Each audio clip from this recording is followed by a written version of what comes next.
तो स्वागत है गाइस आपका हमारी एक और नई वीडियो के अंदर। आज इस वीडियो के अंदर हम कंप्लीट करने वाले हैं जावा प्रोग्रामिंग लैंग्वेज को। तो अगर आपको कुछ भी प्रोग्रामिंग नहीं आती तो कोई प्रॉब्लम की बात नहीं है। अगर आपको थोड़ी बहुत दूसरी लैंग्वेजेस आती हैं जैसे कि सी हो गई, सी प्लस प्लस हो गई, पाइथन हो गई, तो भी कोई प्रॉब्लम की बात नहीं है। इसका मतलब ये है कि हम इस वीडियो के अंदर कंप्लीट करेंगे अपनी जावा प्रोग्रामिंग लैंग्वेज को।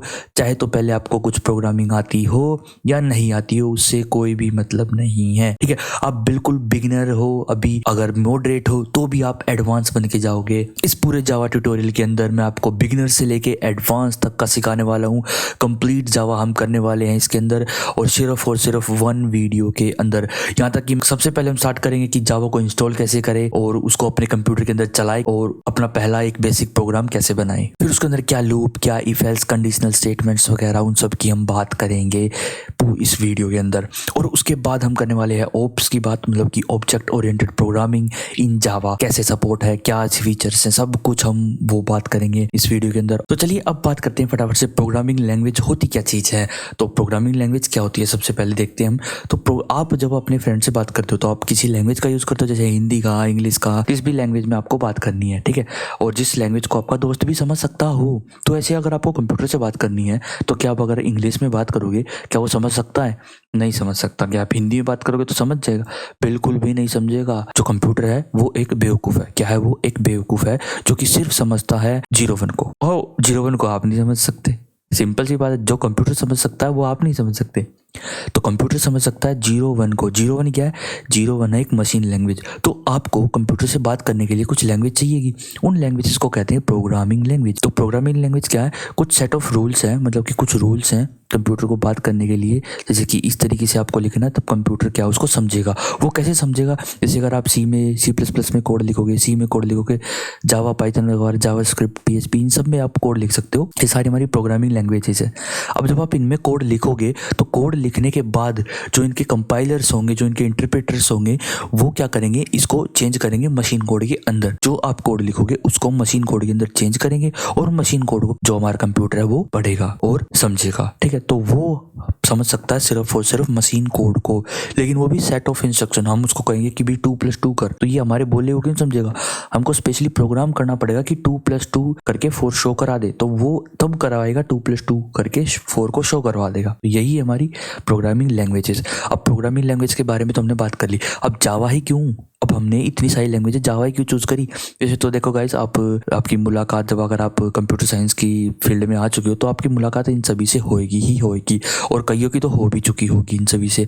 और सबसे बेसिक आती है HTML, उसकी तो काफ़ी लोगों से हो ही चुकी होगी। तो जावा ही क्यों चूज करें? तो सबसे पहली बात ये आती है अभी कि जावा जो है हमारी ऑब्जेक्ट ओरिएंटेड लैंग्वेज है। क्या है? ऑब्जेक्ट ओरिएंटेड लैंग्वेज है। और ऑब्जेक्ट ओरिएंटेड में कंफ्यूज मत होना यार, ये क्या नाम ले दिया ऑब्जेक्ट ओरिएंटेड। चिंता मत करो, आपको सब समझ आ जाएगा। सेकंड पॉइंट आता है जावा सिंपल है। सिंपल का मतलब आपको कोई ज़्यादा डिफिकल्टी नहीं होगी इसके अंदर कोड लिखने में। बहुत इजीली आप इसके अंदर कोड लिख सकते हो। और थर्ड पॉइंट आता है सिक्योरिटी। फोर्थ आता है प्लेटफॉर्म इंडिपेंडेंट। सबसे ज़्यादा मेन पॉइंट है गाइस ये कि ये जो जावा है, जो हमारी जावा प्रोग्रामिंग लैंग्वेज है, ये प्लेटफॉर्म इंडिपेंडेंट है। अब प्लेटफॉर्म का मतलब है अब उसको विंडोज़ में चला सकते हो, आप उसको मैक में चला सकते हो, आप उसको लिनक्स में चला सकते हो, आप उसको एंड्रॉयड में चला सकते हो। बहुत सारे प्लेटफॉर्म्स को ये सपोर्ट करती है, बहुत सारे प्लेटफॉर्म को ये सपोर्ट करती है। तो इसलिए जो जावा का कोड है वो प्लेटफॉर्म इंडिपेंडेंट है। और गाइस पोर्टेबल है। अब सिंपल सी बात है, प्लेटफॉर्म इंडिपेंडेंट है तो पोर्टेबल भी होगी। और इसकी जो परफॉर्मेंस है ना गाइस, वो बहुत ज़्यादा हाई है, वो बहुत ज़्यादा हाई है। अब जो जावा है वो इंटरप्रेटेड लैंग्वेज भी है। अब आपके मन में क्वेश्चन आ रहा होगा कि इंटरप्रेटेड क्या है और कंपाइल क्या होता है। अब ये जो जावा लैंग्वेज है इंटरप्रेटेड लैंग्वेज भी है और ये कंपाइल्ड लैंग्वेज भी है। ये जो सोर्स कोड उसको कंपाइल भी करती है और इंटरप्रेट भी करती है। उसके बारे में हम नेक्स्ट स्लाइड में देखेंगे। अभी के लिए सबसे पहले हम ये देखते हैं कि क्यों हम जावा ही करें। तो सबसे पहली बात तो ये आ जाती है कि एक सिस्टम से दूसरे सिस्टम में मूव करने में इसमें बहुत ईजी पड़ेगा आपको। मतलब कि आपको अलग से कोई कोड नहीं लिखना पड़ेगा और ये प्लेटफॉर्म इंडिपेंडेंट होने की वजह से ये क्या है, इजीली मूव हो जाती है। मतलब आप एक कंप्यूटर में आप अपना सोर्स कोड लिखो, अब दूसरे कंप्यूटर में उसको फाइल को कॉपी करके पेस्ट करो, तो वो सोर्स कोड वैसे का वैसे ही काम करेगा जैसा आपकी मशीन में कर रहा था, सिंपल। और गाइज इसका एक और मेन मकसद था जावा का, ये जो जावा है हमारी, ये पहली लैंग्वेज थी, ये एक पहली लैंग्वेज थी जिसका बहुत बड़ा हाथ था वर्ल्ड वाइड वेब प्रोग्रामिंग में, ठीक है। तो ये जावा के लिए बहुत ज़्यादा बड़ी अचीवमेंट है। वर्ल्ड वाइड वेब के बारे में तो आपको पता ही होगा, www जो अपना इंटरनेट है, उसमें जो है सबसे पहली लैंग्वेज थी जिसने अपना हाथ बटाया था। और इसका जो एक प्रोग्राम है ना, वो हर सिस्टम पे सेम ही वर्क करेगा, और आप इससे वेबसाइट भी डिजाइन कर सकते हो, और जावा से आप वेब डिजाइनिंग भी कर सकते हो, आप इससे एंड्रॉइड एप्लीकेशंस भी बना सकते हो, आप इससे कंप्यूटर एप्लीकेशंस भी बना सकते हो, मैक एप्लीकेशंस भी बना सकते हो, विंडो की भी, लाइनक्स की भी, जिस भी चीज़ की आप चाहो वो बना सकते हो। तो देखो कितनी ज़्यादा अच्छी लैंग्वेज है ना जावा, मतलब कितनी ज़्यादा पोर्टेबल है, किसी भी चीज़ में आप स्विच कर जाओ तो ये उसी के हिसाब से सेटअप हो जाएगी। और जो जावा है वो प्लेटफॉर्म इंडिपेंडेंट है, ये मैंने आपको बता ही दिया। जावा के बारे में आपको यहाँ पर समझ आ ही गया होगा। अब मैं आपको ना जावा की थोड़ी सी बेसिक इन्फॉर्मेशन दे देता हूँ कि जावा को कब बनाया गया था, किसके द्वारा बनाया गया था, और जावा का सबसे पहले जो नाम है वो क्या रखा गया था। जावा को सबसे पहले ओक बोला गया था, जावा को जावा नहीं बोला जाता था, इसको ओक बोला जाता था, OAK, ठीक है। क्या बोला जाता था इसको, ओक। और इसको बनाया था जेम्स गोसलिंग ने। किसने? जेम्स गोसलिंग हमारे एक कंप्यूटर साइंटिस्ट हैं, उन्होंने इसको बनाया था। और इसको बनाने वाली जो कंपनी थी वो ओरेकल नहीं थी, अभी ओरेकल जावा को संभालती है, लेकिन इसको जो बनाया था वो बनाया था सन माइक्रोसिस्टम के द्वारा, एक कंपनी थी यूएसए की। 1991 में जावा को वहां पर बनाया गया था, जिसको स्टार्टिंग में ओक बोला गया था। तो ये एक बेसिक नॉलेज जो आपको पता होनी चाहिए। तो मैंने सोचा कि ये नेक्स्ट पेज पे जाने से पहले मैं आपको ये बता दूं कि जावा को कब बनाया गया था, किसने बनाया था और क्यों बनाया था। क्यों बनाया था? क्योंकि वो चाहते थे कि कुछ ऐसी प्रोग्रामिंग लैंग्वेज हो जो कि प्रोग्रामर को हेल्प करे, जो कि प्रोग्रामर को क्या करे, हेल्प करे। जैसे कि C++ है, उससे ज्यादा उसके अंदर फीचर्स डाले गए, ठीक है, उससे ज्यादा कुछ फीचर्स डाले गए, कुछ चीजें को हटाया गया C++, मतलब कि जो C++ में कंसेप्ट थे उन कंसेप्ट को यूज करके ही जावा को बनाया, लेकिन कुछ चीजें हटाई है, कुछ चीजें नहीं डाली है। तो ऐसे कंप्लीटली जावा को बनाया। और Java purely object oriented programming language है, और जावा एक स्टैटिकली टाइप लैंग्वेज है। स्टैटिकली का मतलब ये डायनामिक नहीं है, मतलब कि आप अगर आपने इंटीजर का वेरिएबल बनाया तो आप इसको उसके अंदर सिर्फ और सिर्फ इंटीजर ही डाल सकते हो। ऐसा नहीं है कि आप कुछ और उसके अंदर डाल दो, ठीक है। इंटीजर के अंदर आप फ्लोट नहीं डाल सकते। तो ये स्टैटिकली टाइप है, आपको पहले बताना पड़ेगा कि आप किस टाइप का डेटा यूज करने वाले हो, तो उसके अकॉर्डिंग टू ये काम करती है। ओके, तो अब बात करते हैं कि जावा जो है वो कंपाइल्ड है या इंटरप्रेटेड है। तो सबसे पहले मैं आपको ना कंपाइल्ड और इंटरप्रेटेड के बारे में बता देता हूँ। अब कंपाइल का मतलब होता है कि जब आपने एक पूरा का पूरा कोड लिखा है जो, ठीक है, उसको पूरे को एक बार कंपाइल कर देना, किसमें, पूरे को एक साथ कंपाइल करना बाइट कोड में या फिर मशीन कोड में। जैसे अगर आपने सी लैंग्वेज का यूज करा होगा, वो डायरेक्ट कंपाइल होती है मशीन कोड के अंदर। ये मैं आपको अच्छे से समझाता हूँ एक बार। जो हमारी सी लैंग्वेज है कंपाइल होती है किसके अंदर, असेंबली कोड के अंदर, और फिर होती है हमारी मशीन कोड के अंदर। तो हमारी जो सी लैंग्वेज है ना वो प्योर कंपाइल्ड लैंग्वेज है। अब अगर आपने इसके अंदर कुछ स्टेटमेंट लिखी, कुछ फंक्शंस लिखे, तो जब तक सारे फंक्शन अच्छे से काम नहीं करेंगे ना, तो अगर इस फाइल के अंदर एक भी एरर है तो ये नहीं चलेगी पूरी की पूरी फाइल। अगर मान लो इस लाइन में एक एरर है, ठीक है, अब मान लो आपने एक सी का प्रोग्राम बनाया, अब सी के प्रोग्राम में आपने यहाँ पर कुछ प्रिंट स्टेटमेंट डाल रखी हैं, कुछ फॉर लूप वगैरह डाल रखी है, और मान लो यहाँ पर एक एरर है, तो ऐसा नहीं है कि आपका यहाँ तक चल जाएगा और फिर यहाँ पर एरर शो हो जाएगा, ऐसा नहीं होगा। ये पूरे को देखेगी, अगर कोई भी एरर नहीं है तो ही आपका जो कोड है वो कन्वर्ट होगा मशीन कोड में, और तो ही आपका जो मशीन है वो उसको चलाएगी, ठीक है, वरना ये नहीं चलेगी। अब मैं एक बहुत अच्छा एग्जांपल लेता हूँ आपको। अब मान लो ये आप हो, ये कौन हो, ये आप हो, ओके, मैं आंखें बना देता हूँ, ये आप हो, आपका नाम क्या है, कुछ भी मान लो आप, और आपको अपने दोस्त से बात करनी है। किससे? आपका दोस्त मान लो शुभम है। कौन है? शुभम, ये आपका दोस्त है, ओके, ये थोड़ा सा हाइट में आपसे बड़ा है, इसका नाम क्या है? शुभम। अब इसका नाम है शुभम, और आपका नाम मैं क्या मानूं, रोहित मान लेता हूँ, रोहित, ओके। तो यहाँ पर आप हो रोहित, आपको शुभम से बात करनी है, लेकिन जो आपका दोस्त है शुभम, वो हिंदी नहीं जानता, वो सिर्फ जानता है इंग्लिश। ये बात करता है इंग्लिश में, ठीक है, इंग्लिश में, ठीक है, और आप बात करते हो हिंदी में, ओके। तो आप हिंदी में बात करते हो, ये इंग्लिश में बात करते हो। जब आप इसको बोलोगे तो ये नहीं समझ पाएगा, ये आपको बोलेगा तो आप नहीं समझ पाओगे ना। तो आपने क्या किया, एक ट्रांसलेटर ले लिया बीच में, ठीक है, एक ट्रांसलेटर ले लिया। ये मैं ट्रांस के नाम से इसको रख देता हूँ, ये है ट्रांसलेटर, ठीक है, ये ट्रांसलेटर बनता है। आप ठीक, अब ये क्या करेगा, आप कह रहे हो कि आप अब इसको एक लाइन बोल रहे हो हिंदी की, आपने इसको एक लाइन बोली, इसने वही लाइन एक लाइन करके इसको इंग्लिश में बोल दी, ठीक है। फिर आपने दूसरी लाइन बोली, फिर इसने दूसरी लाइन समझा दी। तो ये इंटरप्रेटर ऐसे काम करता है। इंटरप्रेटर का मतलब है कि आपकी जितनी आपकी कोड में लाइंस है ना, वो सारी बारी बारी करके एग्जीक्यूट होंगी। मान लो इस लाइन पे एरर है ना, तो ऐसा नहीं है कि ऊपर वाली को लाइंस काम नहीं करेंगी, ऊपर वाली काम करेंगी। मान लो इसके अंदर प्रिंट है तो वो प्रिंट भी होगा, ये सारी काम होंगे। और जब जैसे ही एरर मिल जाएगा वहां पर एरर शो हो जाएगा, ठीक है। और यहाँ पर क्या है, जैसे इसने एक लाइन बोली, ये इसको समझेगा और इंग्लिश में कन्वर्ट करके इसको दे देगा। और कंपाइल में क्या होता है, ये पूरा का पूरा आपको एक पैराग्राफ हिंदी में लिख के देगा, पूरा का पूरा। और ये ट्रांसलेटर क्या करेगा, इसको इंग्लिश में कन्वर्ट करेगा। किसमें कन्वर्ट करेगा, इसको इंग्लिश में कन्वर्ट करेगा और फिर इसको देगा। ये कंपाइल करता है। ये मैंने आपको बहुत इजी एग्जांपल दे दिया। इंटरप्रेटेड में, कंपाइल्ड में। इंटरप्रेटेड का मतलब है लाइन बाय लाइन कोड को एग्जीक्यूट किया जाता है, मतलब स्टेटमेंट बाय स्टेटमेंट कोड को जो है एग्जीक्यूट किया जाता है। और कंपाइल्ड का मतलब है पूरी की पूरी फाइल को एक साथ एग्जीक्यूट किया जाता है। तो हमारी जो जावा है वो दोनों लैंग्वेजेस, दोनों चीज़ों को सपोर्ट करती है। वो कैसे करती है, अब आप यहाँ पर देखो, सोर्स कोड जो है उसको पहले कंपाइल किया जाता है बाइट कोड के अंदर। अब बाइट कोड क्या है, बाइट कोड हमारा मशीन इंडिपेंडेंट है। और वैसे तो सोर्स कोड भी मशीन इंडिपेंडेंट है, पर सोर्स कोड अगर आप किसी को दोगे, अगर आपने कुछ फंक्शन बनाया अच्छा सा और आप चाहते हो कि आपके दोस्त या फिर आपका जो प्रोजेक्ट है उसके अंदर और आप किसी को देना चाहते हो ये, तो आप सोचो कि यार आपका जो एल्गोरिदम आपने सेटअप करी है वो चोरी हो जाएंगी, वो कोई कॉपी कर लेगा, देख लेगा। अगर आप ऐसा नहीं चाहते कि ऐसा कुछ हो, तो आप उसको कंपाइल कर दो किसमें, बाइट कोड के अंदर। अब बाइट कोड जो है वो क्या है, वो भी मशीन इंडिपेंडेंट है।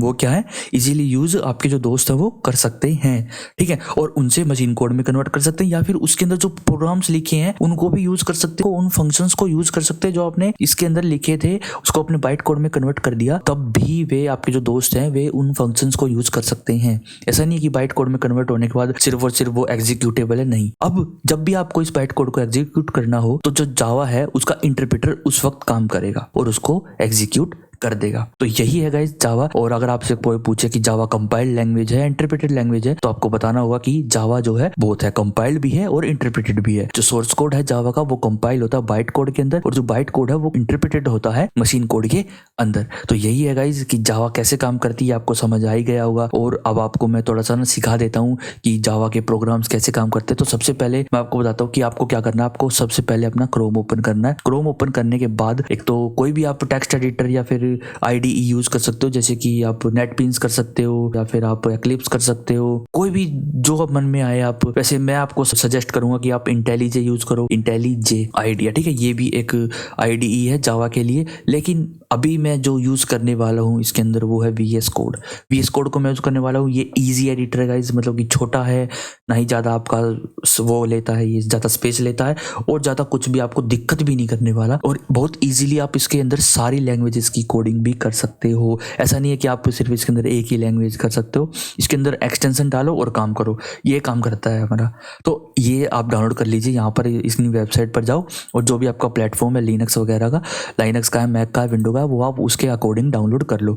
अब डाउनलोड करने के बाद आपको क्या करना है, अब JDK भी आपको डाउनलोड करना है। अब JDK क्या चीज़ है, JDK है गाइस यहाँ पर जावा डेवलपमेंट किट। अब ये डेवलपमेंट किट का मतलब है कि इसके अंदर कुछ आपको प्री डिफाइंड फंक्शंस मिल जाते हैं, कुछ प्री डिफाइंड आपको क्या मिल जाते हैं, फंक्शंस मिल जाते हैं। और उनको जो आप सोर्स कोड लिखते हो उनको एग्जीक्यूट करने के लिए आपको इसके अंदर फंक्शंस होते हैं, कंपाइलर होता है, इंटरप्रेटर होता है, तो वे सब चीज JDK के अंदर होती हैं। तो आपको JDK डाउनलोड करना होगा, आप सिंपल JDK लिखो और जो भी वर्जन आपको डाउनलोड करना है वहां पर जाओ और यहाँ पर आपकी जो अकॉर्डिंग टू योर OS यहाँ पर आप डाउनलोड कर सकते हो और इंस्टॉल कर लो। तो जब आपने जावा JDK को इंस्टॉल किया था तो उसने कुछ आपसे पाथ मांगा हो कि कहाँ पे इंस्टॉल करना है। अगर आपने नॉर्मली डिफॉल्ट इंस्टॉल करा तो कोई दिक्कत की बात नहीं है, आपको बस जाना है C ड्राइव के अंदर, प्रोग्राम फाइल्स के अंदर, और इसके अंदर जाके आपको जावा को ढूंढना है। अब आपने जोन सा ही वर्जन करा होगा वो यहाँ पर लिखा आ चुका होगा JDK 19 या फिर जोन सा भी करा होगा, आप इसके अंदर जाइए। इसके अंदर ये बिन नाम का फोल्डर है ना, इसका पाथ यहाँ पर आप कॉपी कर लीजिए।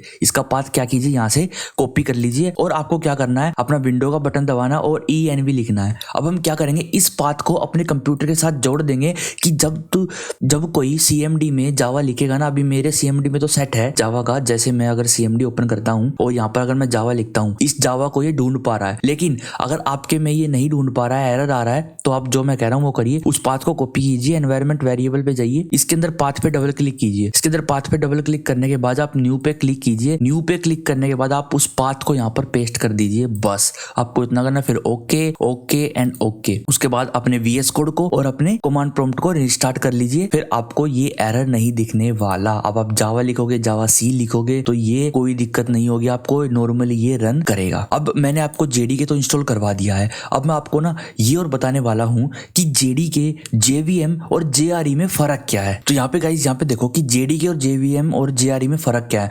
JVM जो है हमारी, ये JVM मान के चलो, ये हमारी JVM, ठीक है। JVM का मतलब है जावा वर्चुअल मशीन। ये बस हमारे जो जावा के सॉफ्टवेयर या प्रोग्राम्स होते हैं ना, उनको रन करने में हेल्प करता है। क्या करता है? उनको एग्जीक्यूट करने में हेल्प करता है। मतलब कि जितने भी हमारे जावा के सॉफ्टवेयर होते हैं, प्रोग्राम होते हैं, माइनक्राफ्ट भी आपने देखा होगा, वे सब के सब एग्जीक्यूट होते हैं JVM पर।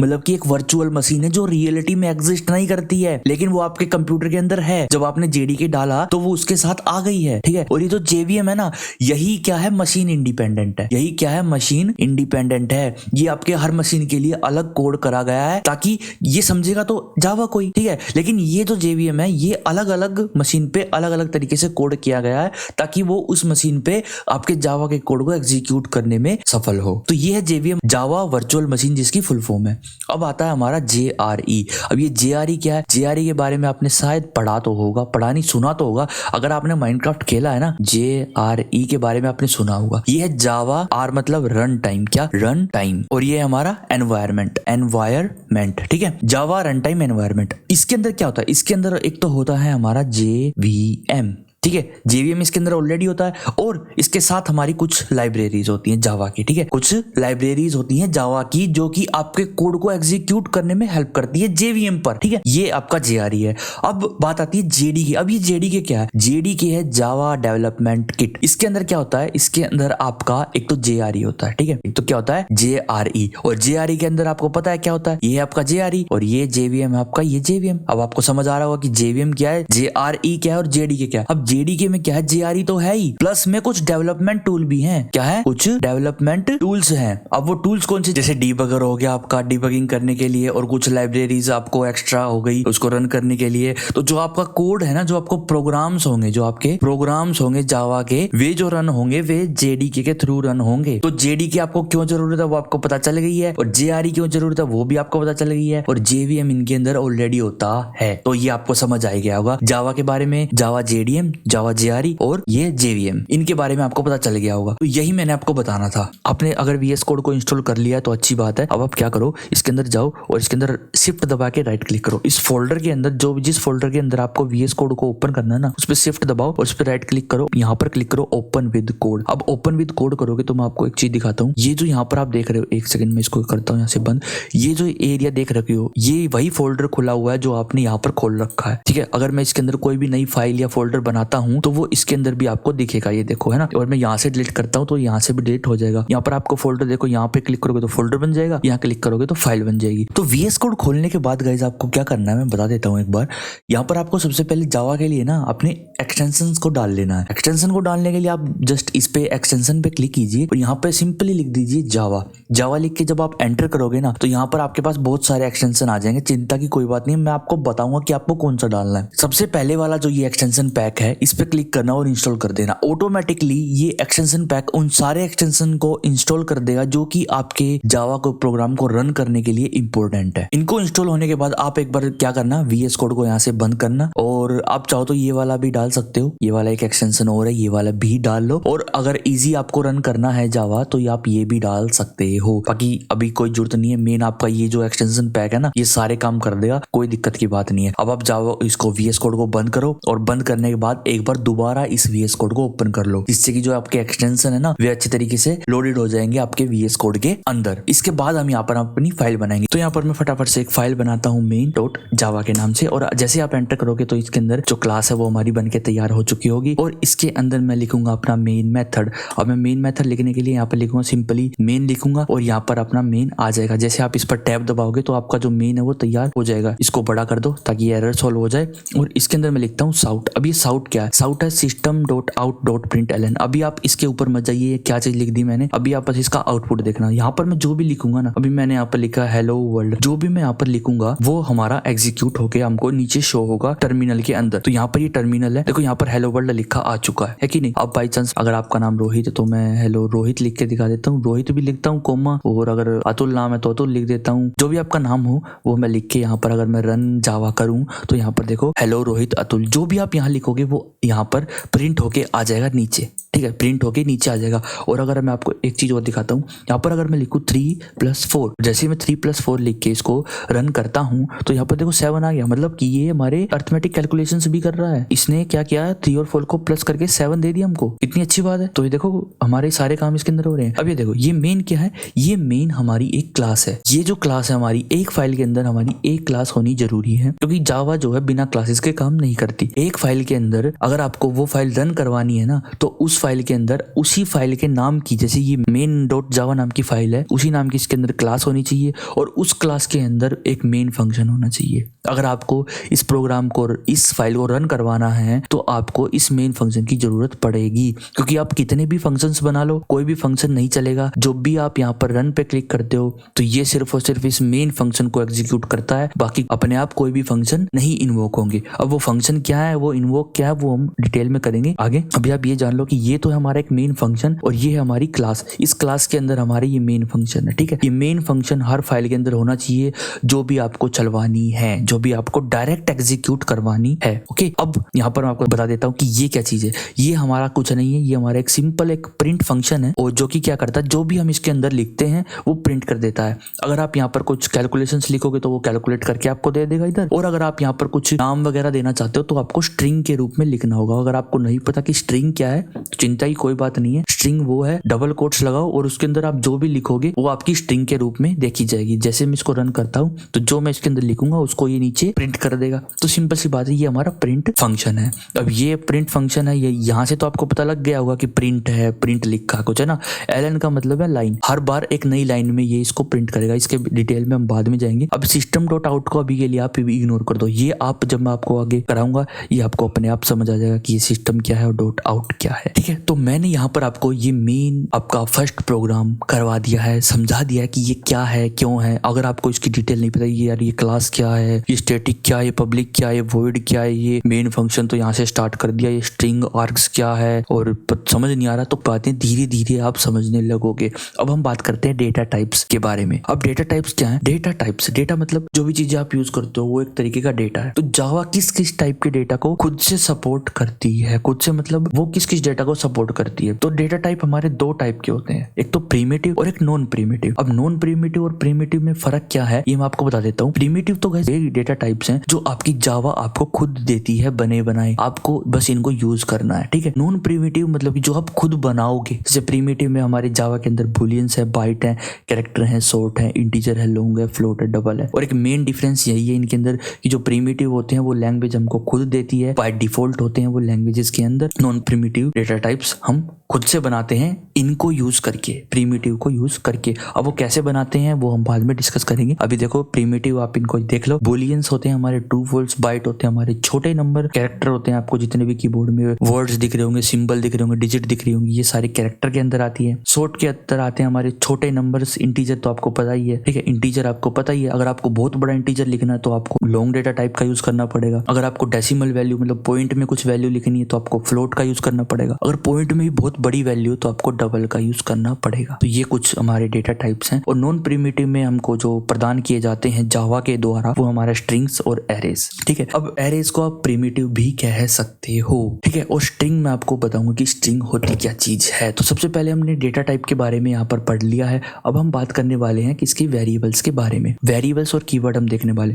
अब वेरिएबल क्या चीज है, अगर आपको पता है वेरिएबल क्या चीज है तो अच्छी बात है, और आपको नहीं पता है तो मैं अभी आपको समझाता हूँ। मान लो आपके घर में रसोई तो होगी ना, तो उस रसोई में सामान रखने के लिए भी कुछ ना कुछ डब्बे वगैरह कुछ ना कुछ तो होगा ना। जैसे कि मैं अभी दिखाता हूँ आपको। यहाँ पर अगर मैं इसको थोड़ा सा साइड में करूँ और यहाँ पर अगर मैं पेन सेलेक्ट करके आपको दिखाऊं, आपकी रसोई में एक डब्बा होगा। वो डब्बा मान लो चीनी का है। किसका है? चीनी का। और भी डब्बे होंगे जिसमें एक तो पत्ती का होगा, चाय पत्ती वगैरह का है ना। तो यही है कंटेनर्स। ये कंटेनर्स हो गए, डब्बे बोल रहा हूँ मैं जिसको, है कि नहीं। तो ऐसे ही हमारे लैंग्वेजेस में वेरिएबल्स होते हैं, ठीक है। उन कंटेनर्स को क्या कहते हैं? वेरिएबल्स। सिंपल सी बात है, कंटेनर को वेरिएबल कहते हैं। अब चीनी के डब्बे में आप चीनी डालोगे, पत्ती के डब्बे में आप पत्ती डालोगे। ऐसा तो नहीं पत्ती के डब्बे में आपने थोड़ी सी पत्ती डाल दी फिर थोड़ी चीनी डाल दी, ऐसा आप नहीं कर सकते ना, मिक्सअप हो जाएगा, सिस्टम खराब हो जाएगा। पानी के डब्बे में आप पानी डालोगे। तो ऐसे ही हमारे वेरिएबल्स होते हैं कि जिस डेटा टाइप का आप वेरिएबल बना रहे हो ना, जैसे अगर आपने इंटीजर का वेरिएबल बनाया है, एक इंटीजर का क्या बनाया, एक वेरिएबल, ठीक है। उसके अंदर आप सिर्फ और सिर्फ इंटीजर ही डाल सकते हो, जैसे कि 56 एक इंटीजर है। अगर आपने फ्लोट का बनाया है कोई वेरिएबल तो आप उसके अंदर सिर्फ और सिर्फ फ्लोट डाल सकते हो, जैसे कि 56.24, ठीक है। कुछ भी फ्लोट नंबर हो, वो कुछ भी हो, लेकिन मैं आपको बताना चाहता था कि वेरिएबल है क्या चीज। अब आपको समझ आ गया कि वेरिएबल क्या चीज है। तो हम चलते हैं स्लाइड पे और यहाँ पर मैं आपको अच्छे से बताता हूँ एक बार दोबारा कि वेरिएबल क्या है। कंटेनर है जो कि होल्ड करता है किसको? वैल्यू को। वेरिएबल वैल्यू को होल्ड करता है, ठीक है। जब जावा प्रोग्राम जो है वो एग्जीक्यूट होता है तब वो वैल्यू को जो है वो होल्ड करता है। और वेरिएबल के अंदर डेटा होता है किस टाइप का, जिस टाइप का आप वेरिएबल बना रहे हो। अब यहाँ पर मैंने कुछ एग्जांपल दे रखे हैं आपको। myvar1 के नाम से एक मैंने वेरिएबल बनाया है और इसका जो डेटा टाइप है वो है इंट। इंट लिख दिया तो मतलब इंटीजर, कैर लिख दिया तो मतलब कैरेक्टर। इसके अंदर हम एक कैरेक्टर डाल ले। देखो जब आप एक सिंगल कैरेक्टर का यूज करो कहीं पर भी तो सिंपल सी बात आपको सिंगल कोट्स लगाने होंगे, ठीक है। सिंगल कोट्स लगाने होंगे। अगर आप नॉर्मल इंटीजर का वेरिएबल ले रहे हो और उसके अंदर सिंपल इंटीजर डाल रहे हो तो आपको कुछ भी लगाने की जरूरत नहीं है। अब कुछ रूल्स हैं आपके वेरिएबल्स को क्रिएट करने के लिए। वो क्या रूल है? Can't start with number. अब आपको जो वेरिएबल है ना वो नंबर से स्टार्ट नहीं होना चाहिए, वो किसी अल्फाबेट से ही स्टार्ट होना चाहिए। और जो वेरिएबल है वो स्पेस नहीं होनी चाहिए उसके अंदर, जैसे कि माई स्पेस वेर, यहाँ पर आप स्पेस नहीं दे सकते, इसके अंदर आप स्पेस नहीं दे सकते, ठीक है। तो ये कुछ रूल्स हैं। और ये जो अंडरस्कोर और डॉलर वाले सिंबल हैं ये सिर्फ और सिर्फ यही सिंबल्स अलाउड हैं वेरिएबल्स के नाम के अंदर। अब वो मैं आपको एग्जांपल के साथ अभी दिखाने वाला हूँ, ठीक है।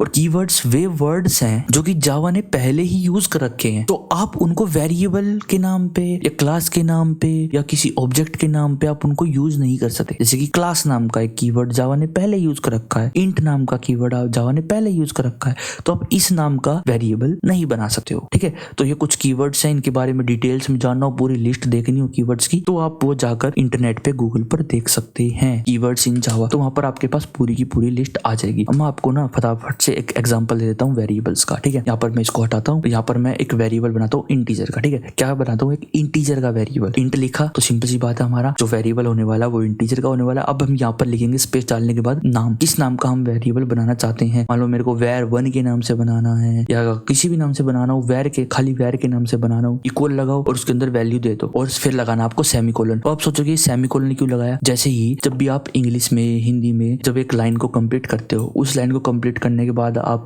फुल स्टॉप वगैरह लगाते हो ना, तो ऐसे ही इसके अंदर एक स्टेटमेंट पूरी करने के बाद आपको सेमीकोलन लगाना है ताकि जावा के कंपाइलर को पता चले कि ये लाइन यहीं तक थी, यहाँ पर ये खत्म हो गई। ये नहीं लगाओगे तो ये एरर देगा। सिंपल सी बात है, हर लाइन के बाद आपको ये लगाना है। स्टेटमेंट जब भी आप कोई लिखोगे वहां पर ये लगाना पड़ेगा आपको, ओके। अब ये मैंने एक वेरिएबल बना लिया। अब मैं क्या करता हूँ? शॉर्ट, देखो मैं शॉर्ट फॉर्म बता रहा हूँ। जो हमारा VS कोड है ना, ये हमारी हेल्प करता है किस चीज में? फटाफट से लिखने में। आप अगर आप साउट लिख के नहीं कर पा रहे हो ना बाई चांस किसी रीजन से, तो आप क्या करो? लिखो सिस्टम ऐसे बड़ा रखना .out.println और वहां पर ब्रैकेट में आप अगर वेरिएबल का नाम लिख दोगे ना तो ऑटोमेटिकली वो वेरिएबल प्रिंट कर देगा। जो उसके अंदर वैल्यू होगी वो उसको प्रिंट कर देगा अपने आप। जैसे मैं इसको रन करता हूँ तो यहाँ पर देखो 67 प्रिंट हो चुका है। अगर मैं कैरेक्टर का अगर मैं कोई वेरिएबल बनाऊं और जिसका नाम मैं रखता हूँ C रख देता हूँ, एक C नाम का मैंने वेरिएबल बना लिया, इसके अंदर मैंने एक T रख दिया, ठीक है। क्या रख दिया? T। और अगर मैं इस C को प्रिंट कराना चाहूँ तो मैं सिंपल यहाँ पर लिखूंगा C और यहाँ पर ये प्रिंट हो जाएगा। अगर आपको कोई स्ट्रिंग प्रिंट करानी है तो आप स्ट्रिंग लिखिए। यहाँ पे स्ट्रिंग लिखने के बाद आप यहाँ पर किसी भी नाम की एक S नाम की स्ट्रिंग ले लीजिए और उसके अंदर आप लिख दीजिए हेलो दिस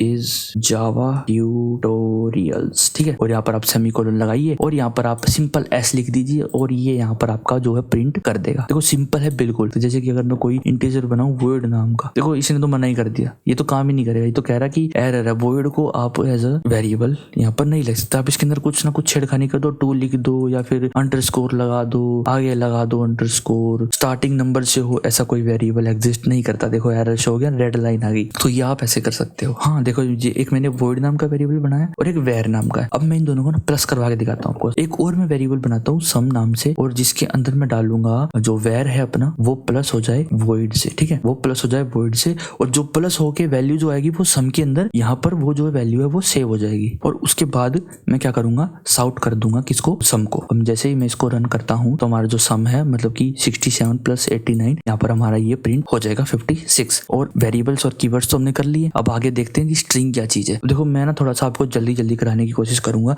ये जो नोट्स हैं ये आप खुद से पढ़ लेना एक बार। मैं सिंपल आपको जल्दी जल्दी से आपको प्रैक्टिकल नॉलेज दूंगा, और जो नोट्स हैं ये आप खुद से पढ़ लेना।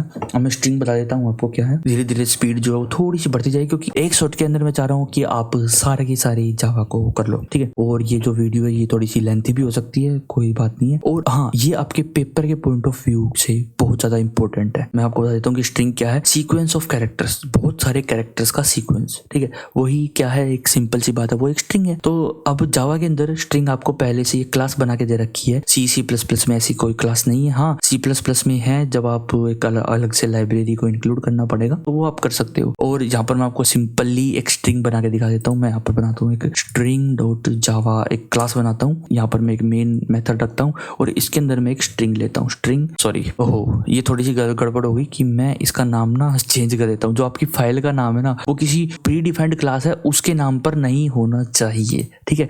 तो यहाँ पर मैंने स्ट्रिंग्स कर दिया, यहाँ पर भी मैं एस कर दूंगा और यहाँ पर मैं स्ट्रिंग लिखूंगा सिंपल। देखो अब ये नहीं रहा, ठीक है। अब मैं यहाँ पर आपको एक स्ट्रिंग बना के दिखाता हूँ। ये एक डेटा टाइप की तरह आप यूज कर सकते हो स्ट्रिंग को। आपने एक स्ट्रिंग लिखा यहाँ पर और यहाँ पर आप अपना वेरिएबल लिख दो, जो भी आपको लिखना है। मैंने वेर ही यूज कर लिया मान के चलो, और इस वेर के अंदर मैं डबल कोट्स लिखता हूँ। डबल कोट्स के अंदर मैं हेलो गाइस, ठीक है, ये मैंने इसके अंदर लिख दिया। अब मैं इसको प्रिंट करवा सकता हूँ जहाँ भी चाहे। देखो अगर मैं साउट करूँ और मैं यहाँ पर लिखूँ वेर, तो बिल्कुल इजीली जो ये प्रिंट है ये हो जाएगी। मैं इसको रन करा के आपको दिखा देता हूँ। यहाँ पर देखो हेलो गाइस इसने प्रिंट कर दिया है। अब मान लो मैंने एक और स्ट्रिंग बनाई, ठीक है। अब स्ट्रिंग बनाने का मैं आपको नया मेथड दिखा रहा हूँ, मान लो मैंने एक स्ट्रिंग बनाई जिसको मैंने यहाँ पर टी लिख के यहाँ पर छोड़ दिया है। क्या टी लिख के यहाँ पर मैंने छोड़ दिया। अब मेरे को बाद में अगर इसके अंदर कुछ वैल्यू डालनी है तो मैं इसे डाल सकता हूँ बहुत इजीली, ठीक है। इसके अंदर इजीली डाल सकता हूँ। और अगर मैं यहाँ पर टी को प्रिंट करूँ तो ये हमारी देखो टी प्रिंट हो चुका है। अब अगर मैं टी प्लस वेर कर दूं तो क्या होगा? अब कंफ्यूज में हो गए ना यार, नंबर तो प्लस हो सकते हैं लेकिन क्या स्ट्रिंग प्लस हो सकती है, हाँ या ना? अभी ट्राई करके देख लेते हैं। तो देखो यहाँ पर क्या हुआ, एच हेलो गाइस, मतलब इसने क्या किया, टी का जो एच है उसके बाद हेलो गाइस कर दिया। तो सिंपल सी बात है, इसने दो स्ट्रिंग्स को एक साथ जोड़ दिया है, ठीक है। इसको गाइस कॉन्कैटिनेशन भी कहते हैं, मतलब दो स्ट्रिंग्स को एक साथ जोड़ना या फिर एक स्ट्रिंग को दूसरी स्ट्रिंग के पीछे लगा देना, उसको कहते हैं कॉन्कैटिनेशन। तो जो हमारा प्लस का ऑपरेटर है, ऑपरेटर के बारे में भी हम देखेंगे। तो जो हमारा प्लस का ऑपरेटर है ये काम करता है किस चीज में, दो स्ट्रिंग्स को जोड़ने में ये काम करता है। अगर स्ट्रिंग में ये अगर आपने यूज कर रखा है प्लस का ऑपरेटर तो ये कॉन्कैटिनेशन करेगा। अगर आप इसके अंदर फ्लोट का इंटीजर का यूज कर रहे हो तो ये रियली अरिथमेटिक ऑपरेशंस करेगा, मतलब कि उनको रियलिटी में प्लस करेगा, ठीक है। तो ये हमारी स्ट्रिंग की थोड़े से मैंने एग्जांपल देने थे वो दे दिए। अब एक और तरीका मैं आपको दिखा देता हूँ स्ट्रिंग को बनाने का। आप स्ट्रिंग का कोई भी वेरिएबल बनाओ जैसे कि एस, और उसके बाद लिखो न्यू, उसके बाद लिखो आप स्ट्रिंग, सेम वही लिखना आपको। और इस ब्रैकेट में आप डबल कोट्स लगाओ और यहाँ पर वो स्ट्रिंग दे दो जो आपको देनी है इस एस के अंदर। ये भी एक तरीका है स्ट्रिंग बनाने का। अभी मैं इस लाइन के बारे में आपको समझाता हूँ, पहले मैं इसके अंदर कुछ दे देता हूँ, this is Java tutorial, okay. और देखो मैं इसको प्रिंट भी करा के दिखाता हूँ आपको, एस और यहाँ पे इस पे प्लस करता हूँ, स्टार्ट करता हूँ तो दिस इज जावा ट्यूटोरियल आ चुका। अब इसका मतलब क्या है, इसका इतने का मतलब तो आप समझ ही गए होगे कि एक हमने स्ट्रिंग डेटा टाइप लिया है, उसका एक वेरिएबल सेट कर दिया एस। अब इस वेरिएबल के अंदर हम एक ये स्ट्रिंग डालने वाले, वो कैसे, हमने एक न्यू कीवर्ड का यूज करा है, न्यू ऑपरेटर मान लो, कीवर्ड मान लो, इसका यूज करा है। अब ये क्या करेगा, ये जो हमारी स्ट्रिंग है ये क्लास है, ये रियलिटी में क्लास है। अगर आपको क्लास के बारे में नहीं पता तो बस आप अभी सुन लीजिए, धीरे धीरे आपको क्लास के बारे में पता चल जाएगा, तो आपको ये और अच्छी तरीके से समझ आ जाएगा। हमने क्या किया है, इस क्लास को यहाँ पर इन्वोक कर दिया। इन्वोक का मतलब हमने न्यू के बाद एक लिखा स्ट्रिंग और उसके अंदर हमने ये डाल दिया इस क्लास के कंस्ट्रक्टर में, ठीक है। अब ये कंस्ट्रक्टर क्या है ये आप बाद में समझोगे आगे आने वाले टॉपिक्स में, अभी मैं आपको बेसिक करा रहा हूँ, ठीक है। अब ये न्यू क्या है, ये एक नया स्ट्रिंग बनाएगा जिसके अंदर ये लिखा हुआ होगा। ये न्यू क्या करेगा, ये एक नई स्ट्रिंग बनाएगा जिसके अंदर ये लिखा हुआ होगा, और उसका जो एड्रेस है ना, उसका जो एड्रेस है वो एस के अंदर भेज देगा, ठीक है। एड्रेस का मतलब है कि जो हम जो भी काम करते हैं, जो भी हम वेरिएबल्स बनाते हैं, उनके अंदर जो वैल्यू स्टोर होती है ना, वो वैल्यू कहीं ना कहीं आपकी रैम के अंदर स्टोर होती है। और जहां पर वो जिस एरिया पे वो स्टोर है ना, वहां का एड्रेस उठाना और एड्रेस को सेव करना ही वेरिएबल्स का काम होता है। उस वैल्यू को सेव करना और उस एड्रेस को सेव करना ही किसका काम होता है? वेरिएबल्स का। ठीक है। तो ये जहां पर रैम के अंदर ये लिखा है दिस इज जावा, उसको क्या करेगा? उसको एक उसका जो एड्रेस है वो यहाँ पर एस के अंदर भेज देगा। अब जो एस है आपका स्ट्रिंग के रूप में काम होएगा। तो ये सिंपल सी बात है। जो हम ये यहाँ इक्वल लगा के कर रहे हैं, वो रियलिटी में बैक एंड में कहीं ना कहीं ऐसा ही कुछ हो रहा है। ओके, तो ये मैंने आपको समझा दिया है। इसमें ज़्यादा कुछ है नहीं स्ट्रिंग में। अगर आपको थोड़ा सा अटपटा चटपटा सा लग रहा है तो कोई दिक्कत की बात नहीं है। धीरे धीरे आप इस वीडियो में जैसे जैसे आगे बढ़ोगे वैसे वैसे आप जो है स्ट्रॉन्ग होते जाओगे। अब मैं आपको सिंपल कुछ फंक्शन बता देता हूँ यूज करने। जैसे कि अगर मैंने लिखा एस डॉट लेंथ, तो ये जो लेंथ फंक्शन है ना, ये मैं एस पे यूज करना चाह रहा हूँ। किस पे? एस पे डॉट लेंथ फंक्शन का मैं यूज करना चाह रहा हूँ। अब ये जो लेंथ फंक्शन है ये क्या करेगा? ये स्ट्रिंग की लेंथ बताएगा, कितनी बड़ी स्ट्रिंग है वो हमको ये बताएगा। देखो एस डॉट लेंथ 21 आ गई यहाँ पर। देखो जब भी आपको नीचे प्रिंट करना हो कुछ, तो उसके लिए आपको system dot out dot print L का यूज करना है। उसके अंदर ब्रैकेट लगाओ और उसके अंदर वो लिख दो जो आपको प्रिंट करना है। ठीक है। अब मैं लिखा S dot length. S dot length का मतलब है डॉट लेंथ, ये जो फंक्शन है जो मैं यहाँ लिख रहा हूँ, और मैंने आपको स्लाइड्स में बता रखे हैं यहाँ पर length function, character add to lower case to etc, और भी बहुत सारे फंक्शन है। नेट पर जाकर आप देख सकते हो। ये सारे स्ट्रिंग क्लास के अंदर पहले ही प्री डिफाइंड है, मतलब कि पहले ही सेट कर रखे हैं। आपको ये जानने की जरूरत नहीं कि ये कैसे काम कर रहा है। ये हर एक कैरेक्टर को गिन रहा है, कितने कैरेक्टर्स है इनके अंदर, और वो कैसे गिन रहा है वो आप डिटेल में बाद में सीखोगे। अभी बस आप ये सोच लो कि एक लेंथ फंक्शन है जो कि स्ट्रिंग क्लास के अंदर है, तो हम वो कैसे कॉल कर रहे हैं? जोन सी स्ट्रिंग पे हमने कॉल करना, मान लो एस वाली स्ट्रिंग पे हमने कॉल करना है तो एस डॉट लेंथ लिख दो। मान लो वेयर वाली पे करना है तो हम यहाँ पे क्या लिख देंगे? Where dot length. तो ये वेयर वाली पे हो जाएगा, तो ये इसको गिन के दे देगा 10 दे दिया। तो ये फंक्शन है। ये क्या है? फंक्शन। अब फंक्शन क्या होते हैं वो भी हम पढ़ेंगे, वो भी हम देखेंगे कि फंक्शंस होते क्या हैं। अपने खुद के, हम अपने खुद के फंक्शन बनाने वाले हैं, हम अपने खुद की क्लासेस भी बनाएंगे, तो उसकी चिंता आप मत कीजिए। तो चलिए फटाफट से मैं आपको स्ट्रिंग मैंने आपको बता दी है। अब मैं एरेस के बारे में आपसे थोड़ी सी डिस्कस करता हूँ। अब एरे क्या है? बहुत सारे एलिमेंट को स्टोर करना। ठीक है। अब मान लो आपको 100 इंटीजर स्टोर करने हैं। ठीक है। अब आपको मैं एक एरेज टी के नाम से डॉट जावा लिख के बनाता हूँ और इसके अंदर मैं फटाफट से रखता हूँ मेन मेथड। अब मान लो आपको 100 नंबर सेव करते हैं, 100। ठीक है। 100 इंटीजर्स आपको सेव करने हैं, तो आप 100 वेरिएबल बनाओगे, वेर 1 या फिर कुछ भी, उसके अंदर लिखोगे 1, उसके बाद एक नया वेरिएबल बनाओगे, उसके अंदर लिखोगे 2। आपका कोड कितना लेंथी हो जाएगा ना। तो उसी काम में एरे यूज होती है। एरे का मतलब है आप एक ही वेरिएबल के अंदर बहुत सारे चीजें स्टोर कर सकते हो। पर एक चीज का ध्यान रखना, जो आपकी एरे होगी ना वो क्या होती है? एरे मैंने आपको बता ही दिया। जैसे स्ट्रिंग है, बहुत सारे कैरेक्टर्स को मिला के एक स्ट्रिंग बनती है, ऐसे ही बहुत सारी एलिमेंट्स को मिला के एक एरे बनती है। वो एरे किसी भी चीज की हो सकती है। वो इंटीजर की एरे हो सकती है, कैरेक्टर की एरे हो सकती है, और सिंपल सी बात है कैरेक्टर की एरे को ही स्ट्रिंग कहते हैं। रियलिटी में कैरेक्टर्स की एरे को ही क्या कहते हैं? स्ट्रिंग कहते हैं। ठीक है। लेकिन एक बात का ध्यान रखना कि अगर आपने एक एरे बनाई तो उसकी एरे के अंदर जितनी चीजें आप डालोगे ना, तो वे सारे वही होनी चाहिए जिस टाइप की आपने एरे बनाई। अगर आपने इंटीजर की एरे बनाई है, उसके अंदर सिर्फ और सिर्फ इंटीजर ही आ सकते हैं और कोई नहीं आ सकता। ठीक है। Similar data type which contain elements of similar data types. Additionally, the element of an array are stored in contiguous memory location. Contiguous memory location का मतलब मैं आपको समझा देता हूँ एक बार। यहाँ पर मैं व्हाइट बोर्ड में जाता हूँ और थोड़ा सा इसके बारे में डिटेल दे देता हूँ। मान लो ये हमारी रैम है कहीं पर। ठीक है। ये हमारी क्या है? रैम। और इसके अंदर ना ब्लॉक्स होते हैं बहुत सारे। क्या होते हैं? ब्लॉक्स। ठीक है। ये मेमोरी ब्लॉक्स होते हैं। इनके अंदर हमारे जो वेरिएबल, मान लो हमने एक वेर बनाया और जो कि जिसकी वैल्यू 25 है, तो ये कहीं पर यहाँ पर स्टोर होगा 25, और जो इसका जो एड्रेस है वो इस वेर के पास होगा। ठीक है। ये वेर इसके एड्रेस को सपोर्ट कर रहा होगा। जब भी हम वेर लिखेंगे तो इसके एड्रेस पे जाएगा, जो वैल्यू होगी वो उठा के लेके आ जाएगा। ठीक है। तो ऐसे ही जो एरेज होती है ना, एरेज के अंदर हमारे बहुत सारे नंबर है। मान लो हमने एक एरे बनाई ए नाम की, और उसके अंदर हमारे बहुत सारे नंबर्स जैसे 2, 5, 6, 7, 8। ठीक है। ये हमारे एरे है, और ये जो एरे है ये हमेशा कॉन्टिग्यूस मेमोरी पे होगी, मतलब जो कंटिन्यू। जैसे कि ये ऐसा नहीं है कि 2 यहाँ पर होगा, इसका 5 यहाँ पर होगा, 6 यहाँ पर होगा, नहीं, ऐसा नहीं। ये कॉन्टिग्यूस मेमोरी लोकेशंस पर होंगे। कॉन्टिग्यूस का मतलब है यहाँ पर 2 है तो यहाँ पर 5 होगा, यहाँ पर 6 होगा, यहाँ पर 7 होगा, यहाँ पर 8 होगा। ठीक है, ये एक्सेस में बहुत फास्ट होती है, बहुत ज़्यादा फास्ट होती है। आप इसको एक तरीके से डेटा स्ट्रक्चर भी कह सकते हो कि एरे जो है एक तरीके से एक डेटा स्ट्रक्चर है, डेटा को स्टोर करने का एक तरीका है। ठीक है, अब आप इसकी डिटेल में बाद में जाना, ये मेरा जो काम है वो है एक वीडियो के अंदर जावा को कंप्लीट करना। ज़्यादा डिटेल में मैं अगर आपको बताने लग गया तो रात हो जाएगी, यहीं पर ये वीडियो खत्म नहीं होगी। पर तो यहाँ पर लिखा कि we can access those element by their index number. अब ये इंडेक्स नंबर क्या होता है अभी मैं आपको बताता हूँ।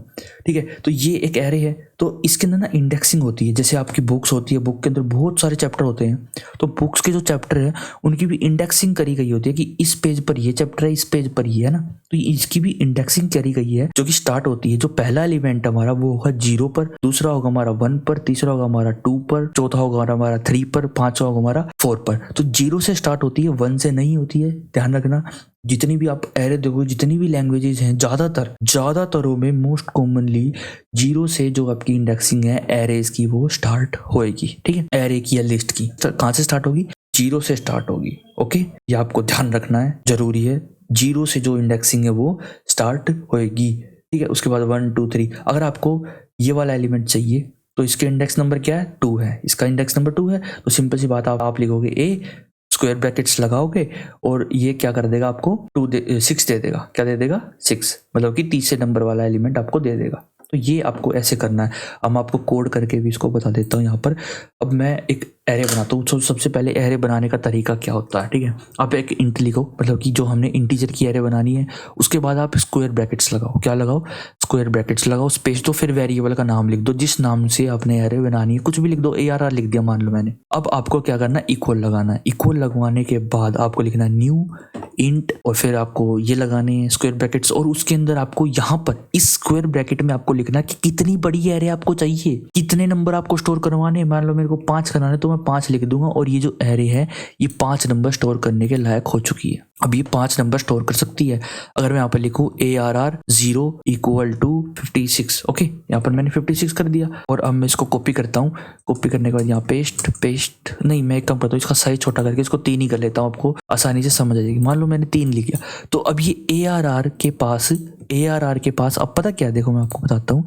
अब इसने 3 मेमोरी को ऑक्यूपाई कर लिया पहले ही। जैसे कि कोई भी 3 कॉन्टिग्यूअस, कोई भी 3 हो सकती है, ये 3 भी हो सकती है वे जो खाली होंगी, कोई भी 3। ठीक है, तीनों को इसने क्या कर लिया, यहाँ पर ऑक्यूपाई कर लिया है। ठीक है, अब हम पहले वाले के अंदर 56 डाल रहे हैं, दूसरे वाले के अंदर आपको मैंने बताइए का इंडेक्सिंग किससे होती है? 0 से। तो दूसरे वाले के अंदर हमको जो डालना है 40 या 4, कुछ भी डाल दो, मैंने 4 डाल दिया। अब तीसरे वाले के अंदर हमने डाल दिया मान लो 6 या 7। ठीक है, अब मैं इसको रन करके आपको दिखाऊं। रन करने का फायदा नहीं होगा, आपको कुछ दिखेगा ही नहीं। अगर मैं साउट करवाऊं, क्या करवाऊं? साउट ARR को, क्या ये साउट होगा? आपको क्या लगता है, क्या ये साउट हो पाएगा? मैं रन करता हूँ और आपको दिखाता हूँ। ये साउट नहीं हो पाया। वो क्यों नहीं हो पाया ये मैं आपको बाद में बताऊंगा। ये जो आया है यहाँ पर एक तरीके से, ये मान लो कि ये एक एड्रेस प्रिंट हो गया है जहाँ पर ये है। तो अभी आप इसके पीछे मत जाओ, ये कोई ऑब्जेक्ट है, ये एक ऑब्जेक्ट का एड्रेस यहाँ पर प्रिंट हो चुका है। इसको छोड़ो अभी के लिए आप। ठीक है, अभी अगर आपको प्रिंट करवाना है तो आपको स्पेशल इंडेक्सिंग नंबर देना पड़ेगा। जैसे कि मेरे को 1 पे जो है ना वो प्रिंट करवाओ, जो 1 पे है वो प्रिंट करवाओ। यहाँ पे देखो 4 आ गया। ये हमने एलिमेंट्स डाले हैं जब हम इक्वल का साइन यूज कर रहे हैं। ठीक है, और यहाँ पर हम डायरेक्ट एक्सेस कर रहे हैं, उठा रहे हैं किसको? जो 1 पर है उसको हमको दे दो। अगर आपको 0 वाला चाहिए तो यहाँ पर आप 0 लिख दो, तो आपको 0 वाला मिल जाएगा। ये देखो यहाँ पर 0 वाला आपको मिल गया 56।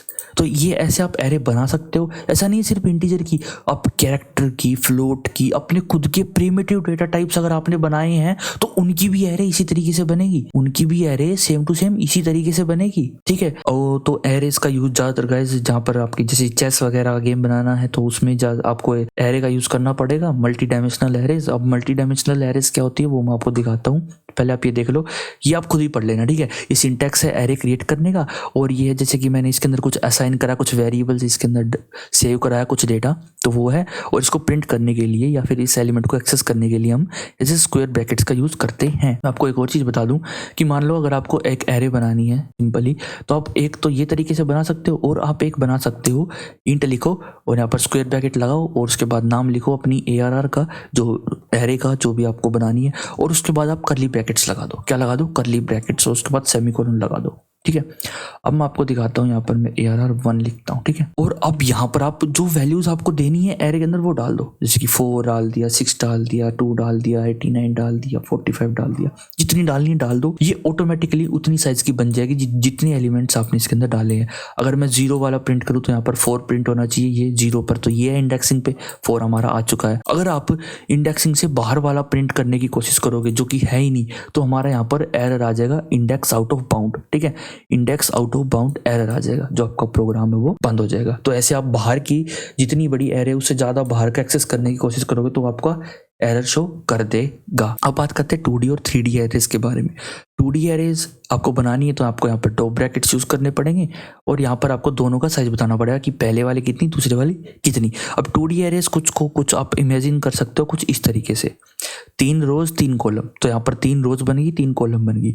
इंडेक्सिंग करनी हो तो आप ऐसे कर सकते हो जैसे कि x00 मतलब ये वाला, x01 का मतलब 0 रो फर्स्ट कॉलम को आप एक्सेस करना चाहते हो, x02 का मतलब ये वाला, ठीक है। तो ये आप खुद प्रैक्टिस करके कर सकते हो। 3D एरे भी ऐसे बनेगी, 3D एरे में टेबल्स बन जाएगी। मान लो ये एक टेबल थी, ये एक 2D एरे थी, आपने 3D बना दी तो ऐसी ऐसी टेबल्स, देखो ये रो है, ये कॉलम्स है ना, ऐसी ऐसी 3 टेबल बन चुकी है। 3 मतलब जितनी भी आप बनाना चाहो। और उसका जो सिंटैक्स है वो ये है, फ्लोट डेटा टाइप आप कुछ भी रख सकते हो और यहाँ पर न्यू लिखो, यहाँ पर तीनों ब्रैकेट्स में आप जितनी बड़ी बनानी है वो यहाँ पर डाल। जैसे कि 2 साइज की बनानी है तो आपकी जो टेबल है वे तो होंगी 2, मतलब कि ये सिर्फ इतनी होंगी 2 टेबल्स, और 3 मतलब कि 3 इसके अंदर रोज होंगी, 1 2 3 रोज होंगी, 2 कॉलम होंगे, 2 कॉलम मतलब कि सिर्फ 2 कॉलम होंगे दोनों में, ठीक है।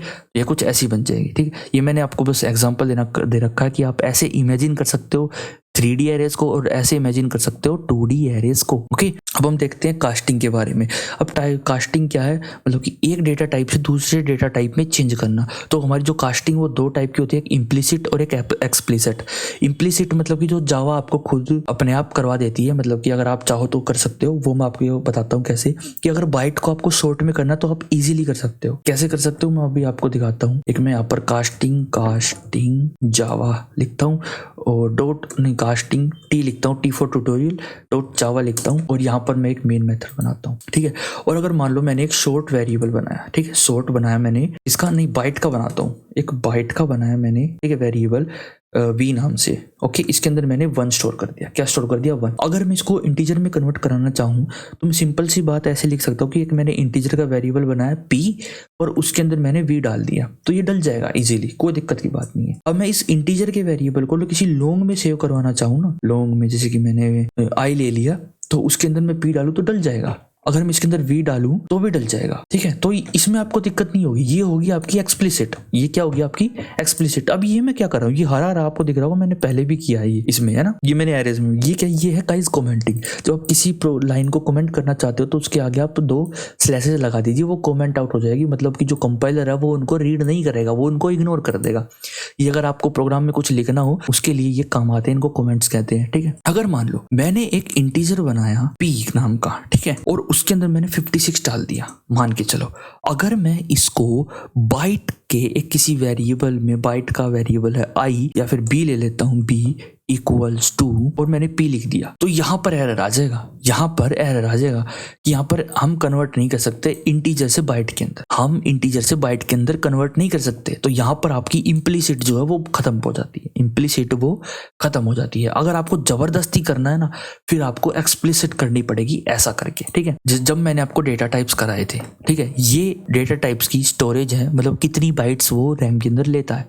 अगर एक इंटीजर है और वो कुछ 4 बाइट्स ले रहा है, ठीक है, तो वो क्या आप बाइट के वेरिएबल में सेव करा सकते हो जिसके अंदर 1 बाइट है? नहीं करा सकते ना। मैं आपको इसका एक और तगड़े तरीके से एग्जांपल देके समझाता हूँ। 1 सेकंड, मैं इस पे क्लिक करके इसको साइड करता हूँ एक बार और यहाँ पर मैं आपको समझाता हूँ।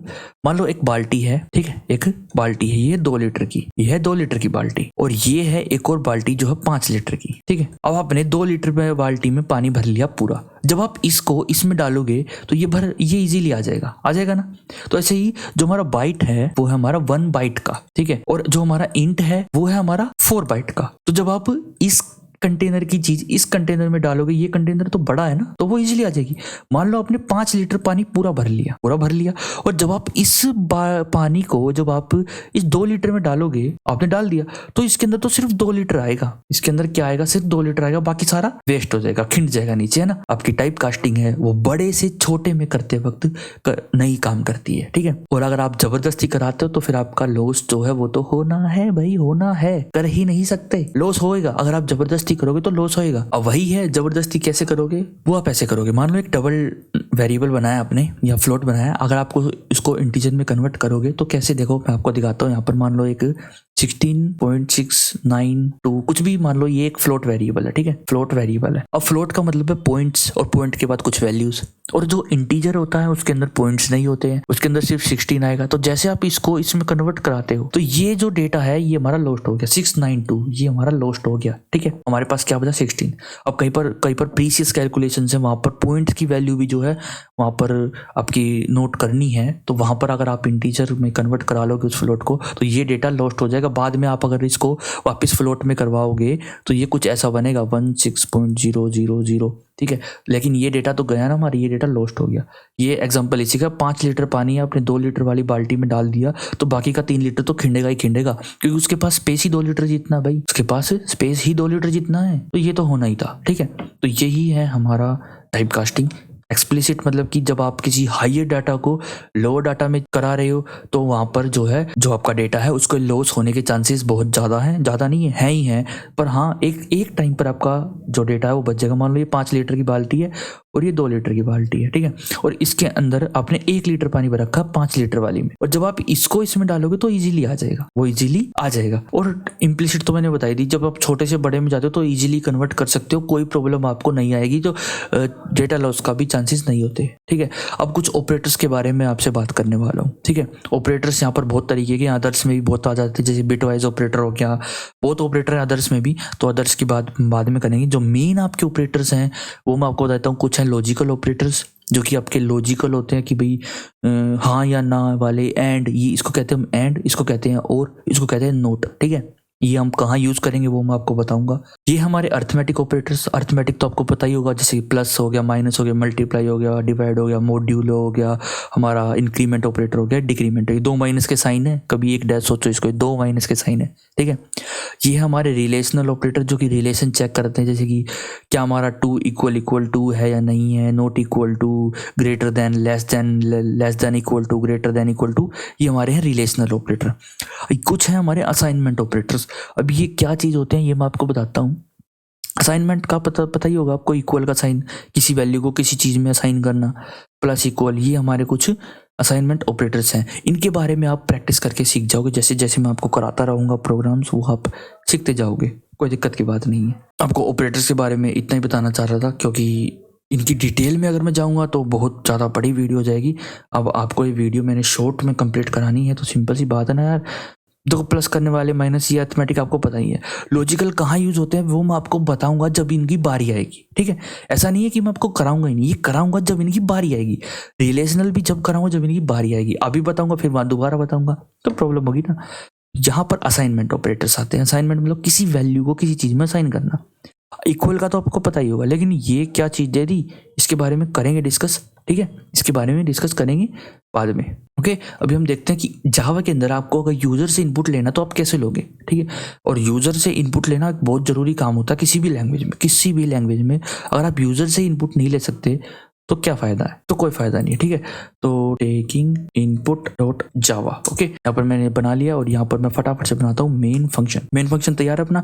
अब मेरे को इनपुट लेना है, किससे इनपुट लेना, यूजर से। तो यूजर से इनपुट लेने के लिए मेरे को इंपोर्ट करनी पड़ेगी एक पैकेज को मेरे को इंपोर्ट करना पड़ेगा जिसका नाम है स्कैनर, ठीक है। एक स्कैनर क्लास है एक पैकेज के अंदर, वो मेरे को इंपोर्ट करनी पड़ेगी। तो उसको इंपोर्ट करने के लिए मैं यहाँ पर लिखूंगा इंपोर्ट java.util.scanner, ठीक है, java.util.scanner। अब इसका मतलब है कि ये मैंने आपको बता रखी है कि जहां पर जावा इंस्टॉल है ना, वहां पर ये स्कैनर क्लास ऑलरेडी कोडेड कर रखी है, वहां पर पहले ही रख रखी है। अब आपको इसके पीछे जाने की जरूरत नहीं है, देख सकते हो जाके, यहाँ पर आप कंट्रोल दबाओ और इस पर क्लिक कर दो, तो यहाँ पर आप देखो स्कैनर क्लास में पहुंच जाओगे। पढ़ लो, इसके बारे में पढ़ सकते हो तो बिल्कुल पढ़ लो, कोई दिक्कत की बात नहीं है। ठीक है, मैं आपको इसका यूज करना सिखाऊंगा। अब मैं लिखूंगा मान लो एक स्कैनर लिखूंगा एज अ डेटा टाइप, हम इसको यूज करेंगे। मान लो स्कैनर मैं एक एससी नाम से बना रहा हूँ और मैं यहाँ पर लिखूंगा न्यू और यहाँ पर स्कैनर लिख के मैं सिंपल सी बात है यहाँ पर ब्रैकेट्स लगा दूंगा। तो ये मैंने एक स्कैनर बना लिया। ठीक है, अब यहाँ पर रेड लाइन आ रही होगी, अब यहाँ पर रेड लाइन आ रही होगी। अब रेड लाइन का मतलब क्या है, यहाँ पर मैंने आपको देखो प्रेजेंटेशन में बता रखा कि system.in लिखना है। अब ये क्यों लिखना पता आपको, हम इसके अंदर system.in भेजने वाले हैं, मतलब कि हम इसके अंदर इनपुट लेने वाले हैं। हम क्या लेने वाले हैं, इनपुट। अभी इसकी डिटेल में अब बाद में जाना, ये इनपुट और आउटपुट स्ट्रीम्स क्लासेस हैं। ठीक है, इनके बारे में हम डिटेल में बाद में बात करेंगे। अभी आपको सिंपल सी बात, अगर आपको इनपुट लेना है तो आपको ये लिखना पड़ेगा, एक स्कैनर क्लास का आपको ऑब्जेक्ट बनाना पड़ेगा। अब ये क्लास ऑब्जेक्ट नहीं पता तो सिंपल सी मान लो स्कैनर एक डेटा टाइप समझ के बैठ जाओ और उसको आप एससी नाम का एक वेरिएबल बना लो और उसके अंदर एक स्कैनर सेट कर दो। सिंपल, बिल्कुल। ठीक है, मान लो एक इंटीजर है ए, ठीक, और एक इंटीजर है बी। ओके, अब ए और बी में आपको वैल्यू चाहिए, क्या चाहिए, वैल्यूज। तो आप क्या करो, दो वेरिएबल बना लिया आपने। अब a equal to s C dot next int, क्या लिख दोगे, नेक्स्ट इंट। इसका मतलब है जो हमारा प्रोग्राम है ना, ये फंक्शन क्या करवाएगा, ये फंक्शन हमारे टर्मिनल में वेट करेगा जब तक यूजर कुछ लिख नहीं देता। देखो मैं अगर इसको रन कराता हूँ तो ये वेट करेगा हमारे इनपुट का। जैसे मैंने इसको रन कराया तो देखो ये यहाँ पर अभी वेट कर रहा है। देखो प्रोग्राम जो है बंद नहीं हो, ये वेट कर रहा है हमारे इनपुट का। अगर मैं कुछ यहाँ पर लिखूंगा और एंटर करूंगा तो ये जाके ए के अंदर सेव हो जाएगा। इंट का मतलब मैं इंटीजर ले रहा हूँ, तो सिंपल सी बात है इंटीजर वेरिएबल में इंटीजर ही तो लोगे। तो ये फंक्शन है अकॉर्डिंग टू जो आपको इनपुट लेना हो उसके अकॉर्डिंग फंक्शंस हैं वो आपको। जैसे मैं इसमें क्लिक करके एंटर करता हूँ तो ए के अंदर वो सेव हो जाएगा। ठीक है, और अभी मैं क्या करता हूँ, बी इक्वल टू मैं लेता हूँ एस सी डॉट नेक्स्ट इंट और दो इनपुट मैंने ले लिए हैं। ठीक है, और उससे पहले मैं एक काम करता हूँ, यहाँ पर मैं लिख देता हूँ sout enter value of a. Okay, यहाँ पर मैंने ये लिख दिया। अब मैं इसकी यहाँ से कॉपी करके इसके नीचे पेस्ट कर देता हूँ एंटर वैल्यू ऑफ बी। ठीक है, तो ये अच्छा लगेगा। पहले लिखा है एंटर वैल्यू ऑफ ए, फिर मैं वैल्यू एंटर करूंगा, फिर लिखा जाएगा एंटर वैल्यू ऑफ बी, फिर मैं उसकी वैल्यू एंटर करूंगा, फिर हमको साउट हो जाएगा क्या, ए प्लस बी। क्या साउट हो जाएगा, ए प्लस बी। उसको क्या कर देंगे, साउट कर देंगे। साउट का मतलब है प्रिंट, मैं शॉर्ट फॉर्म बोल रहा हूँ। अगर मैं अब इसको रन करता हूँ तो ये ऑफ कोर्स रन होगी। देखो यहाँ पर लिखा गया एंटर वैल्यू ऑफ ए। अब मैं यहाँ पर कुछ भी वैल्यू लिखूंगा, 45 अगर मैंने लिख दी, एंटर करता हूँ तो अब यहाँ पर बी की वैल्यू मांगेगा। अब मैं इसको 45 ही दे देता हूँ तो हमारा जो आंसर है वो 90 आना चाहिए। एंटर करता हूँ तो देखो यहाँ पर 90 आ चुका है, 90 यहाँ पर आ चुका है। तो कितना अच्छा ये फंक्शन है यूजर से इनपुट लेना। ठीक है, आप फ्लोट में भी ले सकते हो। तो अगर आपका जो वेरिएबल है वो फ्लोट है, अगर यहाँ पर मैं फ्लोट लिखता हूँ और अगर आपका जो वेरिएबल है वो फ्लोट है तो यहाँ पर आप फ्लोट में भी ले सकते हैं FLOAT। अब आप फ्लोट वैल्यू दोगे डेसिमल की तो ये एक्सेप्ट कर लेगा, उनको प्लस करके दे देगा। अब आगे मैं बात करूंगा आपको, अगर आपको स्ट्रिंग लेनी है, मैं एक काम करता हूँ, मैं इस पूरे को कमेंट आउट कर देता हूँ, इसको यहाँ से यहाँ तक का कमेंट आउट कर देता हूँ। अब मैं दिखाता हूँ आपको, अगर कोई आपको स्ट्रिंग लेनी है आप डायरेक्ट ऐसे भी लिख सकते हो, नेक्स्ट एस सी डॉट नेक्स्ट। अगर आपको कोई भी स्ट्रिंग लेनी है तो आप ऐसे नेक्स्ट फंक्शन का यूज करके ले सकते हो। अब ये फंक्शन एस सी के अंदर है, ध्यान रखना। एस सी मतलब कि स्कैनर क्लास के अंदर है ये फंक्शन, हम उसका ऑब्जेक्ट बना के उसके फंक्शन यूज कर पा रहे हैं। अब ये क्लासेस ऑब्जेक्ट के बारे में बाद में पढ़ेंगे, मैंने आपको बहुत बार बता ली, इनके ऊपर मत जाओ भी। अभी आप इनपुट देखो मैं कैसे लेना है, सिंपल सी बात है, आपको ऐसे इनपुट लेना है। एक बात नोटिस करके देखना, जिस भी नाम की हम फाइल बना रहे हैं उसके अंदर उसी नाम की पब्लिक क्लास जरूर होनी चाहिए, पब्लिक ही होनी चाहिए। और कोई भी क्लास पब्लिक नहीं हो सकती उस फाइल के अंदर सिवाय उस क्लास के जो उसी नाम से है जिस नाम की फाइल है। समझ जाओ, कंफ्यूज नहीं हुए तो कोई दिक्कत की बात नहीं।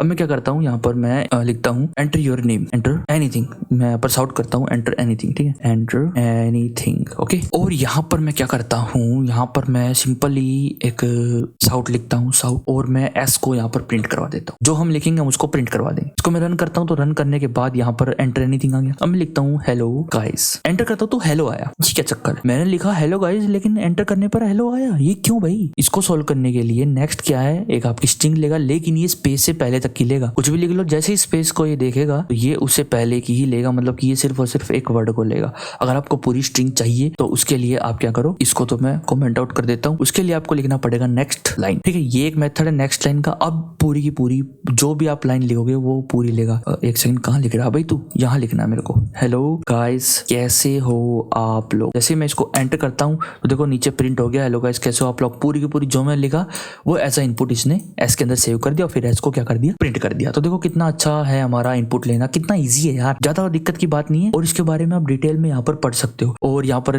मैंने कुछ मेथड्स बता रखे आपको, फ्लोट का, डबल का, लॉन्ग का, इंट का मैंने आपको बता लेके दिखाई दिया, लाइन का, नेक्स्ट का ही मैंने आपको बता दिया। रिवाइज आप यहाँ से कर सकते हो। ये इसकी जो पीडीएफ का है उसका लिंक आपको डिस्क्रिप्शन में टेलीग्राम का ग्रुप का लिंक है, उस पर आप जाना। वहां पर आपको ये जो पीडीएफ है, पीपीटी है, दोनों के दोनों फॉर्म में आपको मिल जाएंगी, पीपीटी की फॉर्म में भी और पीडीएफ की फॉर्म में भी। आप जो सी चाहो वो डाउनलोड कर लेना, ठीक है। अब मैं बात करने वाला हूँ कंपैरिजन स्टेटमेंट्स। अब इसके अंदर ना मैं आपको दोनों चीज बताऊंगा। अब इसके अंदर मैं आपको बताऊंगा ये रिलेशनल ऑपरेटर्स क्या होते हैं और लॉजिकल ऑपरेटर्स क्या होते हैं, दोनों चीजें मैं आपको इसके अंदर बताने वाला हूँ। कंपैरिजन का मतलब है, मान लो अभी मैं आपको समझाता हूँ, मान लो ये आप हो, ये जो है ये कौन हो, ये आप हो, ठीक है। और आपकी मम्मी ने क्या किया, आपको मतलब कि कुछ सब्जी वगैरह लाने के लिए भेज दिया, आपकी मोम ने आपको भेज दिया सब्जी लाने के लिए, ठीक है। अब आप देख रहे हो बाहर खिड़की में से, क्या बारिश वगैरह हो रही है या नहीं हो रही है ना। अगर बारिश हो रही है तो आप छाता लेके जाओगे, क्या लेके जाओगे, छाता लेके जाओगे, है ना। ये छाता अच्छा नहीं बना, कोई दिक्कत की बात नहीं है, तो आप क्या लेके जाओगे, छाता। अगर बारिश नहीं हो रही तो सिंपल आप ऐसे कैसे जाओगे, तो आप किसी कंडीशन को देख रहे हो और उस कंडीशन के अकॉर्डिंग आप डिसीजन ले रहे हो, है कि नहीं। और आपकी मम्मी ने कहा कि बेटा आलू लेके आइयो, क्या लेके आइयो, आलू लेके आइयो, और प्याज लेके आइयो, क्या लेके आइयो, प्याज। और अगर आलू ना मिले, या फिर ज्यादा महंगे हो तो आलू को रहने दियो, उसकी जगह गोभी ले आइयो, क्या ले आइयो, गोभी। एग्जाम्पल है ये, ज्यादा सीधी समझो ना, ठीक है। तो उसकी जगह क्या ले आइयो, गोभी। तो यहाँ पर भी आप कंडीशन देख रहे हो, आप पहले देख रहे हो बारिश हो रही है या नहीं। आप सोच सकते हो कि बारिश हो रही है तो मेरे को छाता लेके जाना है, और बारिश नहीं हो रही तो मेरे को ऐसे ही जाना है। तो कंप्यूटर तो ऐसा नहीं सोच सकता ना, कंप्यूटर ऐसा बिल्कुल भी नहीं सोच सकता। और वहां पर आप गए मार्केट में, यहाँ पर ठेले लगे हुए थे, बंदे ठेले लेके खड़े हुए थे यहाँ पर, ठीक है। और वहां पर आपने पूछा आलू का प्राइस, बोला आलू तो नहीं है। और दूसरे पर आपने पूछा तो वो बोला भाई ये आलू है 500 रुपए किलो। भाई इतना महंगा कौन देता आलू, नहीं इतने महंगे मेरे को आलू नहीं चाहिए, ठीक है। तो सिंपल सी बात है, आप क्या करोगे, भाई प्याज दे दे और आलू नहीं गोभी। तो आपने क्या किया, रेट को देख के अगर वो ज्यादा है, क्या है, अगर वो ज्यादा है तो आपने डिसीजन लिया कि मैं ये नहीं करता, मैं गोभी लूंगा, मैं आलू लूंगा ही नहीं। तो आप ये डिसीजन ले सकते हो। लेकिन हमारी जो कंप्यूटर है ना वो क्या होता है, डम होता है। क्या होता है, डम, बी साइलेंट है, ध्यान रखना, डम होता है। अब इसका मतलब जो हमारा कंप्यूटर वो डिसीजन नहीं ले सकता, हमको उसको बताना पड़ेगा कैसे डिसीजन लेते हैं। तो ये वही है गाइस, यहाँ पर जो आप देख रहे हो कंपैरिजन, कंपेयर मतलब कि अपने कंप्यूटर को हम एक्शन लेना सिखाएंगे according to some certain condition.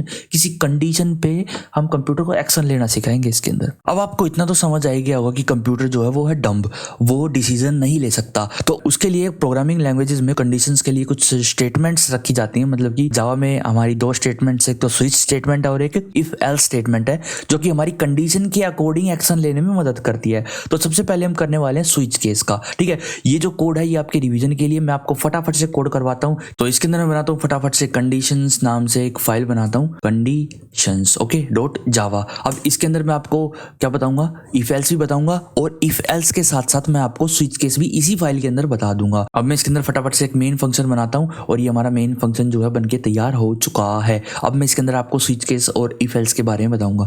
अब मान लो मैंने स्विच केस आपको बताया कि क्या करता है, कंडीशन के अकॉर्डिंग कुछ चेक करके डिसीजन लेने में हेल्प करता है। मान लो एक मैंने इंट ले लिया एल नाम का, ठीक है। उसमें मैंने एल को अभी के लिए मैं 0 रख देता हूँ, कुछ दिक्कत नहीं है। अभी मैं इसको क्या करता हूँ, एक स्विच स्टेटमेंट तैयार करता हूँ यहाँ पर, ठीक है। और इसके अंदर मैं एल लिखता हूँ। और स्विच स्टेटमेंट तैयार करने के लिए आपको क्या करना है, पहले लिखना है स्विच, उसके बाद ब्रैकेट लगाने हैं, उसके बाद उसके अंदर वो वेरिएबल लिखना है जिसको आपको चेक करना है, जिसको क्या करना है, चेक। अब इसके अंदर कुछ केसेस बनेंगे, क्या बनेंगे, कुछ केसेस। अब मैंने लिखा केस, और मैंने अगर यहाँ पर 4 लिख दिया, और 4 नहीं, यहाँ पर मैं 1 लिखता हूँ। अब मैं यहाँ पर शाउट कर देता हूँ यू आर लकी, ओके। मैंने यहाँ पर यू आर लकी लिख दिया है। अब मैं क्या करता हूँ, इस केस की यहाँ पर मैं करता हूँ 1 सेकंड, इसके बाद मैं एक ब्रेक और डाल देता हूँ, ब्रेक, ओके। अब इस ब्रेक का मतलब क्या है वो मैं आपको बताऊंगा, 1 सेकंड बस। आप एक बार ना इसके सिंटैक्स को समझो, तो ये सिंटैक्स कहना चाह रहा है ना, उसको एक बार आप समझने की कोशिश करो, ओके। अभी मैं क्या करता हूँ, इनको पेस्ट करता हूँ फटाफट से। अभी मैं 3 ही कर देता हूँ, 3 के बाद 3 से ज्यादा मेरे को जरूरत नहीं है। अभी इसके अंदर मैं 5 दे देता हूँ और इसके अंदर 8 दे देता हूँ। अब यू आर मैं यहाँ पर लिख देता हूँ not lucky and you are luckiest person, LUCKIEST, luckiest, you are luckiest. अब ये मैंने कुछ केसेस बनाए हैं। जब मैं इस प्रोग्राम को एग्जीक्यूट करूंगा ना, तो ये एल की जो वैल्यू होगी ना उसके अकॉर्डिंग ये उस केस को रन करेगा जो एल की वैल्यू है। अगर एल की वैल्यू 0 है तो ये इनमें से किसी भी केस को रन नहीं करेगा। अगर मैं एल की वैल्यू 1 दे दूंगा तो तो ये अकॉर्डिंग टू 1 केस की वैल्यू चेक करेगा कि एल की वैल्यू 1 है, तो कौन से केस से इसकी वैल्यू मैच हुई है उसको ये रन कर देगा। और उसके अंदर हमने क्या लिखा है, पहले तो हमने साउट करा है यू आर लकी, तो यहाँ पर देखो यू आर लकी प्रिंट हो चुका है क्योंकि एल की वैल्यू 1 है।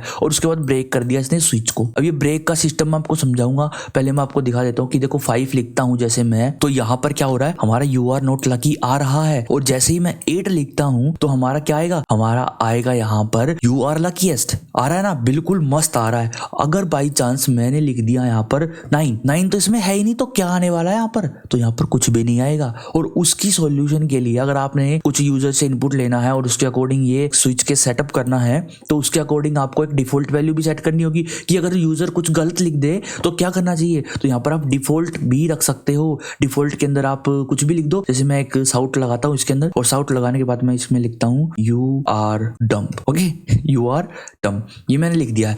अब मैं क्या करता हूँ, अब मैंने इसके अंदर 9 लिखा है एल के अंदर। अब मैं इसको रन करके देखता हूँ। अगर किसी भी कंडीशन से जो ये एल है ये मैच नहीं हुआ, ये मत सोचना कि एल को हम क्यों मैच कर रहे हैं, क्योंकि हमने स्विच के अंदर एल दे रखा भाई, ठीक है। ये मत सोचना आप एल को क्यों मैच कर रहे हैं, ठीक है। अब अगर किसी भी कंडीशन से मैच नहीं हुआ तो आपकी डिफॉल्ट वैल्यू को ये रन कर देगा, जो भी डिफॉल्ट के अंदर होगा उसको रन कर देगा। देखो यहाँ पर यू आर डम लिखा चुका जैसे मैंने प्रोग्राम को रन करा था, तो ठीक है। अब इस ब्रेक के बारे में मैं आपको समझाता हूँ।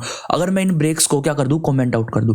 अगर मैं इन ब्रेक्स को कमेंट आउट कर दूं तो क्या होगा, तो जैसे मैं इसको रन करता हूं, अभी तो खैर कुछ नहीं होगा। जैसे मैं अगर इसकी आपको वैल्यू ना 1 रख के दिखाता हूं अभी के लिए, ठीक है। और 1 जैसे मैं रखता हूं तो यहाँ पर देखो you are lucky, you are not lucky, you are luckiest, you are dumb, सारा कुछ तो आ गया। अरे मेरे को तो अगर मैंने एल की वैल्यू 1 रखी है तो मेरे को सिर्फ केस 1 चलवाना था, ये सारा क्यों चल गया रे। तो उसके लिए हम ब्रेक लगाते हैं। अभी मैं दिखाता हूँ एक और एग्जांपल लेके। अब मैंने एल की वैल्यू क्या रखी है, 5 रखी है। तो अब क्या है, you are not lucky, you are luckiest, you are dumb. मतलब अब ये नहीं आया, अब ये नहीं आया। अब इसका मतलब क्या है, जैसे ही कोई केस मैच होता है उसके बाद के सारे केस चलेंगे, उसके बाद के सारे केस चलेंगे। इसमें ये सिस्टम है, इसीलिए मैंने ब्रेक लगाया है। अब ब्रेक का मतलब आपको समझ आ गया होगा कि ब्रेक क्या करता है। जैसे ब्रेक लगाते हैं ना, बाइक चल रही है, अब बाइक को रोकने के लिए हम क्या लगाते हैं, ब्रेक लगाते हैं ना। तो उस ही ब्रेक को यहाँ पर यूज किया गया, हमने ब्रेक लगा दी, मतलब कि स्विच केस तो रुक जा। अगर हमने एल की वैल्यू 5 रखी तो ये केस 5 रन होगा, उसके बाद का मत करियो, उसके अंदर का करके रुक जा और स्विच केस से बाहर निकल जा। स्विच केस से बाहर निकलने का मतलब है कि ये अब इसको रन करेगा, जो आगे का स्टेटमेंट्स होंगी स्विच केस के बाद की, ये अब इसको रन करेगा। कंप्लीटेड स्विच केस, ओके, यहाँ पर मैंने लिख दिया। अब जैसे ही मैं इसको रन करता हूं तो इसको करके ये completed switch case, you are not lucky, completed switch case लिखा आ चुका है। तो ये आपको स्विच केस तो समझ आ ही गया होगा। अब मैं आपको ना इफ एल्स भी समझा देता हूँ। इफ एल्स का मतलब है कि आपको कंडीशन चेक करके डिसीजन लेना है कि क्या ये इससे बड़ा है, क्या ये इससे छोटा है, क्या इसके इक्वल टू है। मतलब जो भी आपको कंडीशन देनी है वो आप दे देना। मैं आपको एक छोटा सा ओवरव्यू दे देता हूँ कि इफ एल्स काम कैसे करता है। तो यहाँ पर मैं लिखूंगा इफ। देखो सिंटेक्स तो आपको रटने की जरूरत नहीं है। अगर आपने सी कर रखी है, C++ कर रखी है, उसके अंदर भी सेम ही है। वैसे ज्यादातर इफ एल्स सेम ही होते हैं, ज्यादातर इफ एल्स जो है वो सेम ही होते हैं। अब यहाँ पर आप ब्रैकेट्स लगाओ, ब्रैकेट के अंदर आप कंडीशन दे दो। कंडीशन क्या दोगे, कुछ भी दे दो। अगर मान लो मैंने एक इंटीजर ले लिया, यहाँ पर इंटीजर मान लो एज ले लिया मैंने 14, ओके। यहाँ पर मैंने एक इंटीजर एज ले लिया 14। अब मैं यहाँ पर सेट करने वाला हूँ इफ एज जो है छोटी है किससे, 18 से। एज जो है छोटी है किससे, 18 से। और यहाँ पर कर्ली ब्रैकेट्स लगाएंगे और यहाँ पर साउट लिख देंगे you are not matured, you are not matured मैंने यहाँ पर लिख दिया। अब जैसे ही मैं इसको रन करता हूं तो क्या काम करेगा, हाँ इसने कहा यू आर नॉट मैच्योर्ड। क्यों, देखो ये कोड अभी रन नहीं होगा, ये कमेंटेड है, तो इसके ऊपर मत जाना। ये क्या लिखा है, ये कोड अभी रन नहीं होगा। और आपको ये सारी फाइल चाहिए होंगी तो ये मैं आपको प्रदान कर दूंगा। आप कहोगे तो मैं इसकी जिप फाइल बना के टेलीग्राम पे अपलोड कर दूंगा। और जो आपको नोट्स मैंने दिखा रखे हैं, ये आपके नोट्स, ये मैं आपको टेलीग्राम ग्रुप पे दे दूंगा। डिस्क्रिप्शन में, वीडियो के डिस्क्रिप्शन में टेलीग्राम ग्रुप का लिंक होगा, वहां पर आपको मिल जाएंगे। वहां से आप बिल्कुल अच्छे से तैयारी कर लेना अपने एग्जाम के अकॉर्डिंग, क्योंकि मैं इसमें एग्जाम पॉइंट ऑफ व्यू से भी आपको समझा रहा हूँ, क्योंकि डायरेक्ट आपको प्रोग्राम बनाने दे सकते हैं। तो अभी चलो इस पे देखते हैं। अगर मैं इसकी वैल्यू 14 से अगर मैं 19 कर दूं या 18 कर दूं तो क्या ये रन करेगा, नहीं करेगा, क्योंकि इसने कहा है इफ का मतलब हिंदी में क्या होता है, अगर, ठीक है। अगर एज जो है 18 से कम है तो ये चला वरना मत चला, तो ये चला वरना मत चला, ये है इसका मतलब, ठीक है। अब हिंदी में समझ के देखो कितनी आसान है यार कोडिंग, ये मुश्किल नहीं है। आप एक बार हिंदी में समझ, अगर एज जो है 18 से कम है तो ये चला वरना मत चला। वरना के बाद आगे जो नीचे का कोड होगा वो चल जाएगा। जैसे मैं यहाँ पर लिख देता हूँ sout if else completed, okay, ये यहाँ पर चल जाएगा। अब मैं इसको रन करता हूँ तो ये देखो इफ एल्स कंप्लीटेड, ये चले गया आगे का, ये नहीं चला। अब मेरे को कंडीशन देनी है कि अगर 18 से छोटी है और 12 से बड़ी है तो क्या करना है। तो यहाँ पर मैं लिखूंगा एंड, क्या लिखूंगा एंड। अब एंड ऑपरेटर मैंने आपको बताया था कि एंड ऑपरेटर कौन सा ऑपरेटर है, मैंने इसके अंदर आपको बताया था एंड ऑपरेटर लॉजिकल ऑपरेटर है। ये आपको दिख ही रहा होगा, ये लॉजिकल ऑपरेटर है। और लॉजिकल ऑपरेटर एक होता है और एक होता है नोट। अब मैं आपको इनके बारे में दिखाता हूँ कि ये किस काम आते हैं। मैंने यहाँ पर लिखा एंड, एंड लिखने के बाद मैं लिखूंगा age is greater than 12, age is greater than 12। अब इसकी हिंदी समझ के देखो, अगर एज जो है 18 से छोटी है और एंड का मतलब और होता है ना, और 12 से बड़ी है तो ये होना चाहिए। तो कितना आसान है ना, अगर एज 18 से छोटी है और 12 से बड़ी है तो ये होना चाहिए। समझ आ ही गया होगा आपको। अब इस एंड का लॉजिकल मतलब मैं आपको बताता हूँ, हिंदी में तो आपको समझ आ ही गया, अब मैं इसका लॉजिकल मतलब बताता हूँ। ये जो सिचुएशन है, ये कंडीशन है, ये कंडीशन हमको हमेशा क्या रिटर्न करेगी, ये कंडीशन हमको हमेशा ट्रू और फॉल्स में रिटर्न देगी।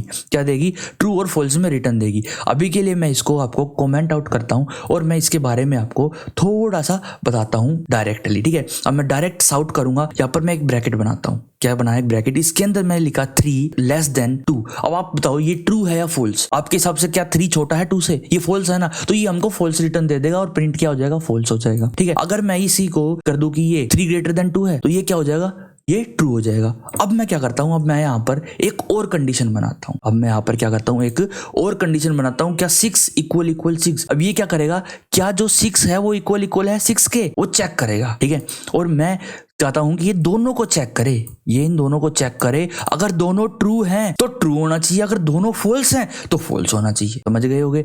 अब मैं क्या करता हूं, यहाँ पर इसके बीच में उसी के लिए लगाऊंगा मैं एंड। और जैसे ही मैंने एंड लगाया और मैंने रन किया तो यहाँ पर देखो ट्रू आ गया। और जैसे ही मैं देखो ये ट्रू है, 3 जो है 2 से बड़ा है और 6 जो है इक्वल है 6 के, ठीक है। इसमें जो एक कंपैरिजन करते हैं ना, क्या 6 इक्वल है 6 के, तो उसमें ऑपरेटर जो लगता है ये डबल इक्वल लगता है, ठीक है। और अगर मैं इस 6 को 7 कर दूं तो ये गलत है, ये फॉल्स रिटर्न करेगा। और अगर इन दोनों कंडीशंस में से किसी एक ने भी फॉल्स रिटर्न कराना तो टोटल जो आंसर आएगा वो फॉल्स आएगा। वही होता है एंड का मतलब, वही होता है एंड का मतलब। अपने बिटवाइज ऑपरेटर पढ़े होंगे, आपने उसमें एल्गोरिदम में भी पढ़े होंगे आपने बिटवाइज ऑपरेटर्स को, और आपने असेंबली लैंग्वेज में भी पढ़ा होगा इनको, बिटवाइज को, एंड को। तो ये वही काम करते हैं, अगर दोनों में से एक भी फॉल्स हो गया तो ये फॉल्स रिटर्न करेगा। और ऐसे ही आपका और काम करता है, जो और ऑपरेटर है वो ऐसे ही काम करता है, ठीक है। अब ये और सॉरी मैंने सिंबल जो है गलत लगा दिए, ये आपको पाइप के सिंबल लगाने हैं। और ऑपरेटर भी आपका ऐसे ही काम करता है। अब इसके अंदर देखो, अब इसके अंदर क्या है, अगर इनमें से एक भी ट्रू हुआ, एक भी सिचुएशन ट्रू हुई तो ये ट्रू हो जाएगा। अब मैं इसको रन करके दिखाता हूं, ट्रू आया, ये तो ट्रू है, लेकिन ये जो सिचुएशन है ये अभी फॉल्स है। ये आपको समझ आ गया ना कि एंड और ऑपरेटर को हम क्यों यूज करते हैं। ऐसे ही नोट है, नोट क्या कर देगा, उसको उल्टा कर देगा, ट्रू है तो फॉल्स कर देगा, फॉल्स है तो ट्रू कर देगा, यही है नोट। अब नोट अगर आप नहीं समझ रहे हो तो मैं एक बार बता ही देता हूँ यार, क्यों भड़क लेनी काम का, फिर आपको यार ढंग से समझाया नहीं, ठीक है। ये मैंने क्या किया, ये ट्रू है, ये आपको पता है ये क्या है, ट्रू, लेकिन मैं इसको रन करता हूं तो ये फॉल्स देगा हमको। क्यों, ये जो नोट ऑपरेटर है ये जो भी देखेगा ना आपके साइड में, मतलब कि ये जो भी देख रहा है ना, एक सेकंड, ये ना थोड़ी सी पंती हो जाती है, कोई दिक्कत की बात नहीं है। ये जो भी देखेगा ना, यहाँ ट्रू है तो फॉल्स कर देगा और फॉल्स है तो ट्रू कर देगा। ये क्या है, ये तो फॉल्स होना चाहिए, लेकिन यहाँ पर हमारे पास ट्रू आएगा। ये है नोट ऑपरेटर का काम। अब मैं इसको कमेंट आउट करता हूँ और अपने इफ एल्स पे जारी रखता हूँ। अब आपको ये समझ आ गया होगा कि ये मैंने ये यहाँ पर क्या बसड़ मचा रखी है। ये क्या मैंने एज ग्रेटर देन एंड लगा दिया, इसको एंड बोलते हैं, मतलब कि ये ऑपरेटर है, डबल एंड लगाना पड़ता है। सिंगल एंड लगा दोगे तो बिटवाइज ऑपरेटर है एक एंड, तो ये वो बन जाएगा, ठीक है। तो वो नहीं लगाना आपको, ओके, डबल एंड लगाना है। और के लिए आपको क्या लगाना है, ये वाला। अभी हम यहाँ पर एंड का यूज करेंगे और आपको मैं एल्स बता देता हूँ। एल्स यहाँ पर लिखेंगे हम एल्स। अब एल्स में क्या होगा, एल्स में वो चीज रन करेगी जब ये पूरी कंडीशन, मान लो ये भी ट्रू है और ये भी ट्रू है, तो यहाँ पर टोटल क्या रिटर्न होगा, ट्रू। और ये पूरा ट्रू रिटर्न हो गया तो ये काम करेगा, वरना एल्स का काम करेगा। अगर ये कंडीशन फॉल्स हुई किसी भी कारण से तो जो एल्स के अंदर कोड होगा वो काम करेगा। ये बात आप समझ गए होगे बहुत बहुत बहुत ज्यादा अच्छे तरीके से, ओके। अगर ये फॉल्स है तो ये काम नहीं होगा, एल्स वाला काम होगा। तो हम यहाँ पर लिख देते हैं साउट करके यू आर मैच्योर्ड, ओके।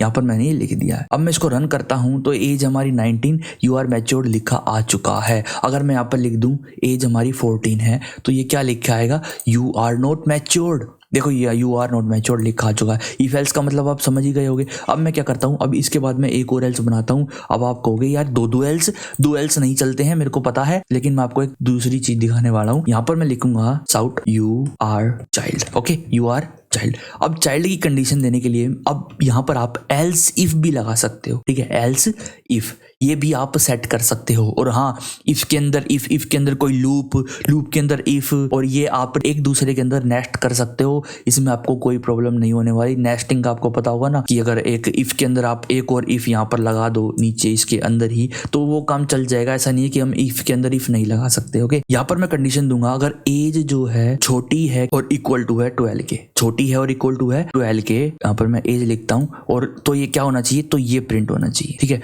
अब अगर मैं जैसे ही 12 से छोटी एज को करूंगा, यहाँ पर 6 कर दिया मैंने, और तो अगर मैं इसको रन करता हूं तो यहाँ पर आएगा यू आर चाइल्ड। और जैसे ही मैंने 12 से ऊपर करा, 15 कर दिया, 18 तक के रेंज में करा, तो यहाँ पर आएगा यू आर नॉट मैच्योर्ड। और जैसे ही मैं 18 या 18 से ऊपर करता हूं तो यहाँ पर आएगा यू आर मैच्योर्ड। ये आप समझ ही गए होगे। पहले ये इस कंडीशन को चेक करेगा, अगर ये फॉल्स हुई तो ये एल्स पे जाएगा और वहां पे इफ की कंडीशन को चेक करेगा, अगर आपने दे रखी है तो इफ को, वरना एल्स को एग्जीक्यूट कर देगा। अगर ये भी फॉल्स हुई तो ये अगले एल्स पे जाएगा और उसको एग्जीक्यूट कर देगा। बस ये दोनों रह जाएंगे। अगर ये दोनों कंडीशन फॉल्स हुई तो ये इसको एग्जीक्यूट कर देगा। तो ये आपको कितनी आसान तरीके से समझ आ गया इफ एल्स भी।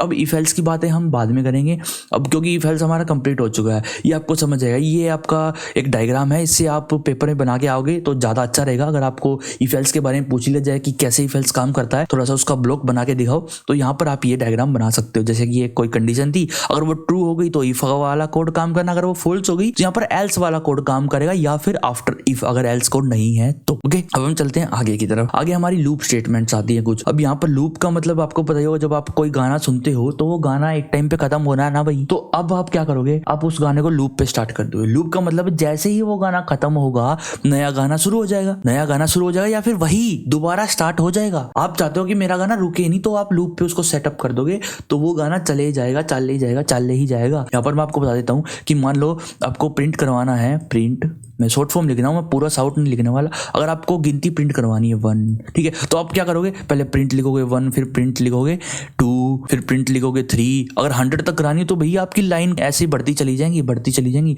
100 लाइन का कोड तो आपको ऐसे ही हो जाएगा। लेकिन आप नहीं चाहते ना कि ऐसा हो, तो उसके लिए लूप्स हैं। उसके लिए क्या है, हमारी लूप्स। तो जितनी भी लूप्स है मैं एक ही जावा प्रोग्राम के अंदर मैं आपको करा दूंगा, और मैं लिखता हूँ लूप्स, ठीक है।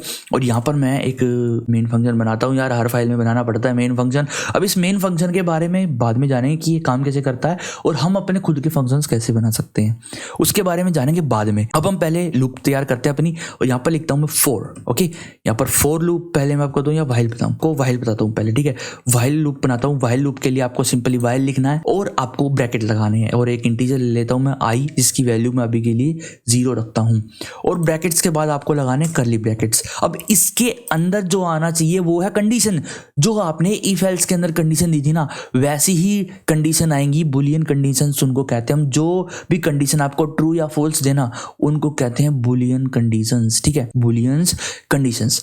ओके, तो यहां पर आपको कंडीशन देनी है। वाइल का मतलब भी आपको पता है हिंदी में क्या होता है। वाइल का मतलब जब तक, है ना, यही होता है ना, जब तक। तो जब तक आई जो है छोटा है 10 से, जब तक आई जो है छोटा है 10 से, तो ये चलती रहेगी। ये जो भी इस ब्लॉक के अंदर कोड होगा ना, जो इन ब्रैकेट्स के अंदर कोड होगा, वो बार बार एग्जीक्यूट होता रहेगा जब तक आई की जो वैल्यू है वो 10 से छोटी होगी। अब मैं इसके अंदर साउट करवाता हूँ आपको आई को मैंने साउट करवा दिया इसके अंदर। ओके, ये कोई नहीं, एक ब्रैकेट एक्स्ट्रा लग गया, उससे कुछ एरर तो नहीं आने वाला, पर मैं हटा देता हूँ फिर भी कभी कंफ्यूज हो जाओ। तो देखो 0 को प्रिंट करे जा रहा, बस करे ही जा रहा। क्यों? ये लूप इनफाइनाइट है, क्योंकि आई की वैल्यू बढ़ ही नहीं रही है। आई की वैल्यू जब बढ़ेगी तभी तो ये लूप रुकेगी ना, क्योंकि जब तक आई की वैल्यू 10 से छोटी है ये लूप चलती रहेगी। जब तक आई की वैल्यू 10 से बड़ी नहीं हो जाती या 10 नहीं हो जाती, ये चलती रहेगी। और उसके लिए मेरे को यहाँ पर या तो कंट्रोल सी दबा दो, आप कंट्रोल सी से रुक जाएगा है, या फिर आप इस टर्मिनल को डिलीट कर दो, तो ये हो जाएगा, ठीक है। और इसको रोकने के लिए मैं क्या करता हूँ, इसी लूप के अंदर मैं आई को इंक्रीमेंट कर देता हूँ। आई को इंक्रीमेंट का मतलब आई प्लस इक्वल टू 1। अब ये मैंने क्या लिख दिया, i plus equal to 1। I plus equal to 1 का मतलब है i equal to i plus 1। ये है इसका मतलब। ऊपर वाली लाइन जो आप ये देख रहे हो ना, इसका मतलब है ये जो नीचे लाइन लिखी है ये। अब इसके अंदर आप 2 लिखोगे तो आई में हर बार 2 प्लस होगा, 3 प्लस होगा, जो आप लिखोगे वो प्लस हो जाएगा। अब मैं इस लूप को अगर रन करता हूं तो ये आपका काम हो जाएगा। देखो 9 तक की गिनती यहाँ पर प्रिंट हो गई, क्योंकि 10वें पे तो ये चलेगा ही नहीं। अगर i 10 से जैसे ही बड़ा हो जाएगा ना, 10 भी हो जाएगा ना, तब भी ये नहीं चलेगी लूप। 10 पे चलानी है तो आपको इक्वल टू लगाना पड़ेगा, लेस देन और इक्वल टू 10। जब तक i लेस देन और इक्वल टू 10 है तब तक ये लूप चलेगी, वरना ये नहीं चलेगी। तो ये है हमारी व्हाइल लूप, ठीक है। अब मैं आपको बता देता हूँ लूप अपने जावा के अंदर 3 टाइप की है। मैंने आपको पहले बता ही दी कि लूप कैसे काम करती है, ठीक है। अभी मैं आपको बता रहा हूँ कि जावा के अंदर जो लूप हमारी मेन लूप है जो, वो है 3 टाइप की, जो कि आप कहीं पर भी यूज कर सकते हो। लेकिन जावा ने हमको एक एक्स्ट्रा लूप प्रदान की है जिसका नाम है फॉर ईच लूप। ये लूप आपकी एरे पे इटरेटिंग का काम करेगी। वो एरे पे जो मैंने आपको एरेज बताई हैं, उन पे अगर आपको इटरेशन लगानी है तो आप इसका यूज इजी वे में कर सकते हो, वरना इनका तो आप यूज हर जगह कर सकते हो। एरे हो चाहे कुछ हो, इनका तो कर ही सकते हो। वैसे एरे के लिए एक स्पेशल इन्होंने लूप दिया ताकि आप इजी तरीके से एरे को कंट्रोल कर पाओ। ये भी मैं आपको बता दूंगा, चिंता मत करो। अभी मैं क्या करता हूँ, आपको फॉर लूप बताता हूँ, फिर डू व्हाइल लूप बताता हूँ। थोड़ी सी इनके बारे में यहाँ से आप पढ़ सकते हो, ये आप पढ़ लेना, ज्यादा कुछ बड़ा ही चीज नहीं है। जो मैं आपको बताऊंगा ना, वही इन चीजों में लिखा है नोट्स में, ठीक है। ये नोट्स मेरे ही बनाए हुए हैं, मेरे ही सेटअप करे हुए हैं, तो जो मैं आपको बताऊंगा वो इन्हीं में लिखा है। वो आप एक बार पेपर के टाइम पे पढ़ जरूर लेना। तो यहाँ पर मैं फटाफट से बनाता हूँ फॉर लूप को। अब ये चीज देखना, एक मिनट में सेटअप कर दूं पहले। इंट i इक्वल टू 0, और यहाँ पर मैं i को क्या करता हूँ, लेस देन और इक्वल टू 10, और यहाँ पर i जो है प्लस प्लस। अभी i प्लस प्लस क्या है, भी i प्लस प्लस भी बताऊंगा। एक सेकंड रुको, मैं यहाँ पर साउट करता हूँ i को। ओके, यहाँ पर मैंने सेटअप कर दिया। अब व्हाइल लूप में जो हमने i लिया था ना, जिसकी कंडीशन हम चेक कर रहे थे, वो हमने एक वेरिएबल बाहर बनाया था। वो हमने वेरिएबल बाहर की ओर बनाया था, ठीक है, व्हाइल से बाहर। लेकिन फॉर के अंदर, फॉर लूप के अंदर आपको बाहर कोई वेरिएबल बनाने की जरूरत नहीं है। आप इसके अंदर ही वेरिएबल जो है वो बना सकते हो। अब मैं एक बार स्पेस डाल दूं ताकि आपको अलग अलग चीजें शो हो जाए यहाँ पर, ठीक है। तो सबसे पहले यहाँ पर जो आपको कंडीशन देनी है वो है इनिशियलाइजेशन कंडीशन। मतलब कि अब यहाँ पर आपको इनिशियलाइज करना है वेरिएबल्स को। जो भी आप वेरिएबल बनाना चाहो, i j k l m n o p q, जो भी बनाना चाहो वो आप यहाँ पर बनाओगे। उसके बाद सेमीकोलन लगेगा। उसके बाद वो कंडीशन आएगी जो कंडीशन आपको हर इटरेशन में चेक करनी है। इटरेशन का मतलब है जब भी एक बार ये लूप चलेगी, उसके बाद फिर ये चेक करेंगे, अगर ट्रू है तो चलेगी, फॉल्स है तो नहीं चलेगी। जैसे व्हाइल में हो रहा था, पहले व्हाइल ने क्या किया, चलने से पहले कंडीशन को चेक किया। अगर कंडीशन जो है ट्रू है तो ये चलेगी, वरना फॉल्स हो गई तो ये नहीं चलेगी। आगे की तरफ जो कोड है वो मूव कर जाएगा। ओके, तो ये सेम चीज है, पर इसकी इनिशियलाइजेशन हम बाहर कर रहे थे और इसमें हम अंदर ही कर रहे हैं। इसकी आपको, अगर आपको नहीं पता फॉर लूप कैसे काम करती है, तो थोड़ी प्रैक्टिस की जरूरत पड़ेगी, फिर हो जाएगा काम।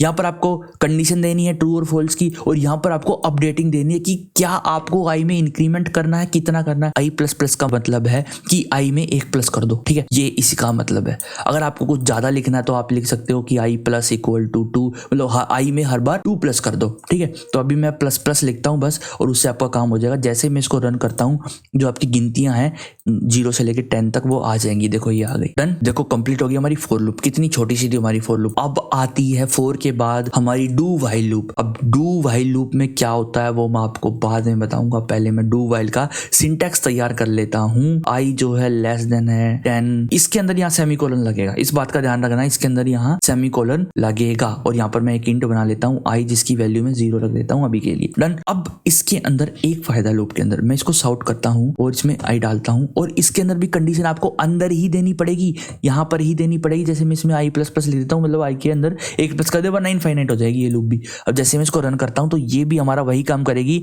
यहाँ पर 0 से लेके 9 तक के नंबर इसने प्रिंट कर दिए। 0 से लेके 9 तक के नंबर इसने प्रिंट कर दिए हैं। लेकिन अब इसमें और इसमें फर्क क्या है, ये आपको समझ नहीं आया होगा। अब मैं समझाता हूँ इसमें फर्क। अगर मैं इसको अभी के लिए कमेंट आउट कर दूं और इसको मैं क्या करूं, कमेंट आउट से हटा लूं, और अगर मैं इसकी वैल्यू कर दूं 12, अब स्टार्टिंग में ही i की वैल्यू जो है 12 है, और अगर जो है 10 से छोटी है तभी ये लूप चलेगी, वरना ये चलेगी नहीं। अब देखो ये चली ही नहीं, लूप चली ही नहीं, एक बार भी नहीं चली। तो यही फर्क है गाइस डू व्हाइल में और व्हाइल में। व्हाइल जो है चलने से पहले कंडीशन चेक करती है, लेकिन डू व्हाइल जो है ये पहले एक बार तो चलेगी ही चलेगी, चाहे मैं i की वैल्यू 100 ही क्यों ना धर दूं, एक बार तो ये चलेगी, उसके बाद कंडीशन चेक होगी। पहले ये चलेगी, उसके बाद कंडीशन चेक होगी। अगर वो कंडीशन ट्रू है तो ये दोबारा चलेगी, अगर वो कंडीशन फॉल्स है तो ये दोबारा नहीं चलेगी। Okay done. तो अब मैं इसको रन करता हूं तो देखो एक बार जो है वो लूप चली है, मतलब कि एक बार जो है आई प्रिंट हुआ है और उसके बाद आई में प्लस प्लस हो गए आई 101 हो गया। लेकिन क्या 101 10 से छोटा है? बिल्कुल भी नहीं है, फॉल्स है। फॉल्स आएगी यहाँ कंडीशन, और जैसे ही यहाँ पर फॉल्स आई ये लूप वहीं पर क्लोज हो जाएगी और हम बाहर आ जाएंगे। तो ये है हमारी while loop, do while loop और फॉर लूप। ये आपको अच्छे तरीके से समझ आ ही गई होगी। अब मैं आपको ना फॉर ईच लूप भी बता देता हूँ। मान लो एक इंटीजर की मैंने एक एरे ली है। ओके, यहाँ पर मैंने एक इंटीजर की एरे ली है और यहाँ मैं लिखता हूँ न्यू इंट, नहीं न्यू वगैरह नहीं लिखता मैं डायरेक्ट यहाँ पर ये लगाता हूँ। ओके, मैं लिखता हूँ 3, 4, 5, 6, 7, 8। डन। अब मान लो मेरे को इन सबको प्रिंट करना है जितने भी ए के अंदर एलिमेंट है, तो मैं एक तो कर सकता हूँ कि फॉर लूप लगाऊंगा यहाँ पर और इसके अंदर रखूंगा एक इंटीजर, मान लो के रख दिया मैंने, के की वैल्यू मैंने 0 दे दी और यहाँ पर क्या करता हूँ के जो है जब तक छोटा है किससे, ए डॉट लेंथ से। अब जो एरेज होती है हमारी उनके अंदर भी कुछ फंक्शंस होते हैं हमारे ऑलरेडी, ठीक है। तो लेंथ का फंक्शन क्या करेगा, इस के की लेंथ निकाल के यहाँ पर दे देगा और जब तक लेंथ से छोटा ये लूप चलेगी और यहाँ पर मैं के क्या करता हूँ प्लस प्लस कर देता हूँ। और जैसे मैं इसको यहाँ पर एंटर करके साउट करता हूँ साउट, और यहाँ पर मैं लिखता हूँ ए का के।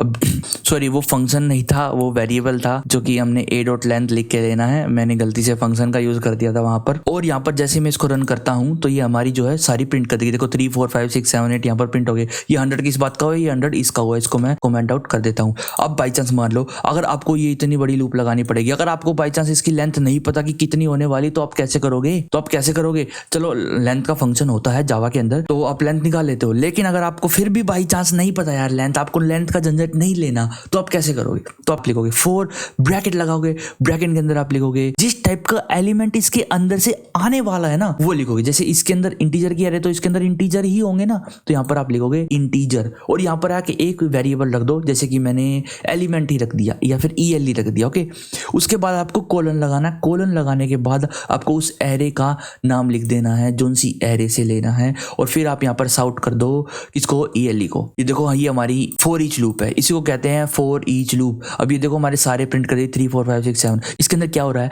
ये पहले इस एरे को देख रही है, ये एरे है ए, इसको उठा लेगी। अब बारी बारी करके ये कितनी बार चलेगी, जितने इसके अंदर एलिमेंट है ये उतनी बार चलेगी। और क्या करेगी, बारी बारी करके ELE के अंदर पहले 3 लेके आएगी, फिर हम क्या कर रहे हैं उस ELE के साथ जो भी हमने करना है कर लेंगे, और हमने क्या किया प्रिंट करवाया बस, ठीक है। फिर अगली बार जब ये चलेगी इस ELE के अंदर 4 होगा, हमने फिर 4 को प्रिंट करा दिया। ऐसे ये लूप चलती रहेगी। ये हमारी फॉर ईच लूप भी कंप्लीट हो चुकी है, ठीक है। तो ये फॉर ईच लूप मैंने आपको करा दी है। यहाँ पर आप थोड़ी सी रिवीजन ले सकते हो इन लूप्स की। ये देखो यहाँ पर मैंने अच्छे से डायग्राम आपको दे रखे हैं और डू वाइल का भी है। अब फिर हम बात करते हैं ब्रेक एंड कंटिन्यू कीवर्ड्स की। ब्रेक कंटिन्यू कीवर्ड्स वैसे तो मैंने आपको बता रखा है ब्रेक किस काम आता है, मैं आपको इसके अंदर स्पेसिफिकली वाइल के अंदर बताने वाला हूँ कि आप कैसे इस ब्रेक का और कंटिन्यू का यूज करोगे। तो अगर बाई चांस मान लो मेरे को चाहिए कि इफ 5 पे ये लूप रुक जानी चाहिए, if i equal 5, if i equal 5, तो मैं यहाँ पे लिख दूंगा ब्रेक, कि भाई जब i जो है 5 के इक्वल हो तो ब्रेक लग जाए। ब्रेक मतलब ये वाइल लूप जो है टूट जाए। जैसे ही मैं चालू करूंगा, ये रन ही नहीं हुआ भाई, इसको दोबारा रन करके देखता हूँ एक बार। सॉरी, i की वैल्यू 12 है तो ये चलेगी नहीं लूप। मैं इसको 0 करता हूँ एक बार और इसको स्टार्ट करता हूँ, तो ये देखो 0 से लेकर 4 तक चली, 4 के बाद चली नहीं। क्यों? क्योंकि जैसे ही यहाँ पर 4 प्रिंट हुआ, 4 प्रिंट होने के बाद i में क्या हुआ, 1 प्लस हो गया, i में 1 प्लस हो गया, i की वैल्यू 5 हो गई। यहाँ पे कंडीशन ट्रू हुई, अंदर गया प्रोग्राम, अंदर देखा कि इफ i इक्वल 5, ओहो ये कंडीशन ट्रू हो गई। ट्रू होने के बाद ये स्टेटमेंट चलेगी, ये क्या ब्रेक, और ये ब्रेक क्या करेगी, इस व्हाइल लूप को तोड़ के बाहर आ जाएगी, इस व्हाइल लूप को तोड़ के बाहर आ जाएगी। तो ये है हमारा ब्रेक का काम। अब मैं आपको एक और चीज बताता हूँ, कंटिन्यू का काम मैं बताता हूँ। अब देखो हमारी जो लूप है ना, ये इनफाइनाइट चलने वाली है, ध्यान रखना। देखो ये इनफाइनाइट पे, देखो हमारा जो प्रोग्राम है इनफाइनाइट पे ही रुका हुआ है, ये चल रही है अभी मैं आपको ना अच्छे तरीके से चला के दिखाता हूँ। मैं इसको क्या करता हूँ, इस वाली लाइन को मैं ऊपर लेके जाता हूँ यहाँ पर। अब देखना, अब मैं इसको रन करता हूँ तो देखो 5 प्रिंट होता ही जा रहा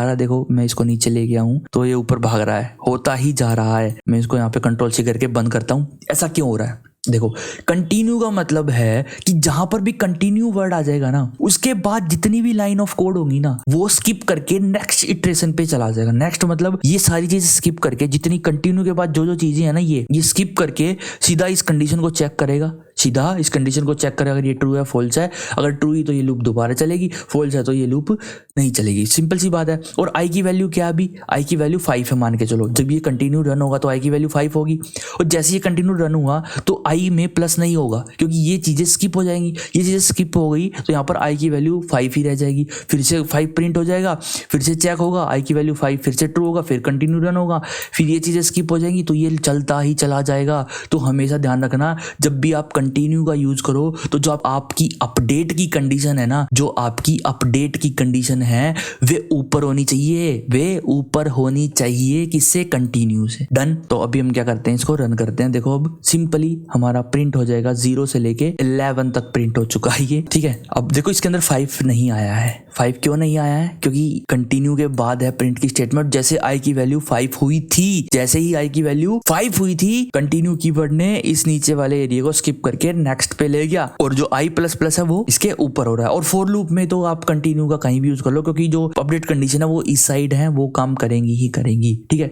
कंटिन्यू ब्रेक मैंने आपको करा दी है। अब हम बात करने वाले हैं नेक्स्ट एक्सेप्शन हैंडलिंग की।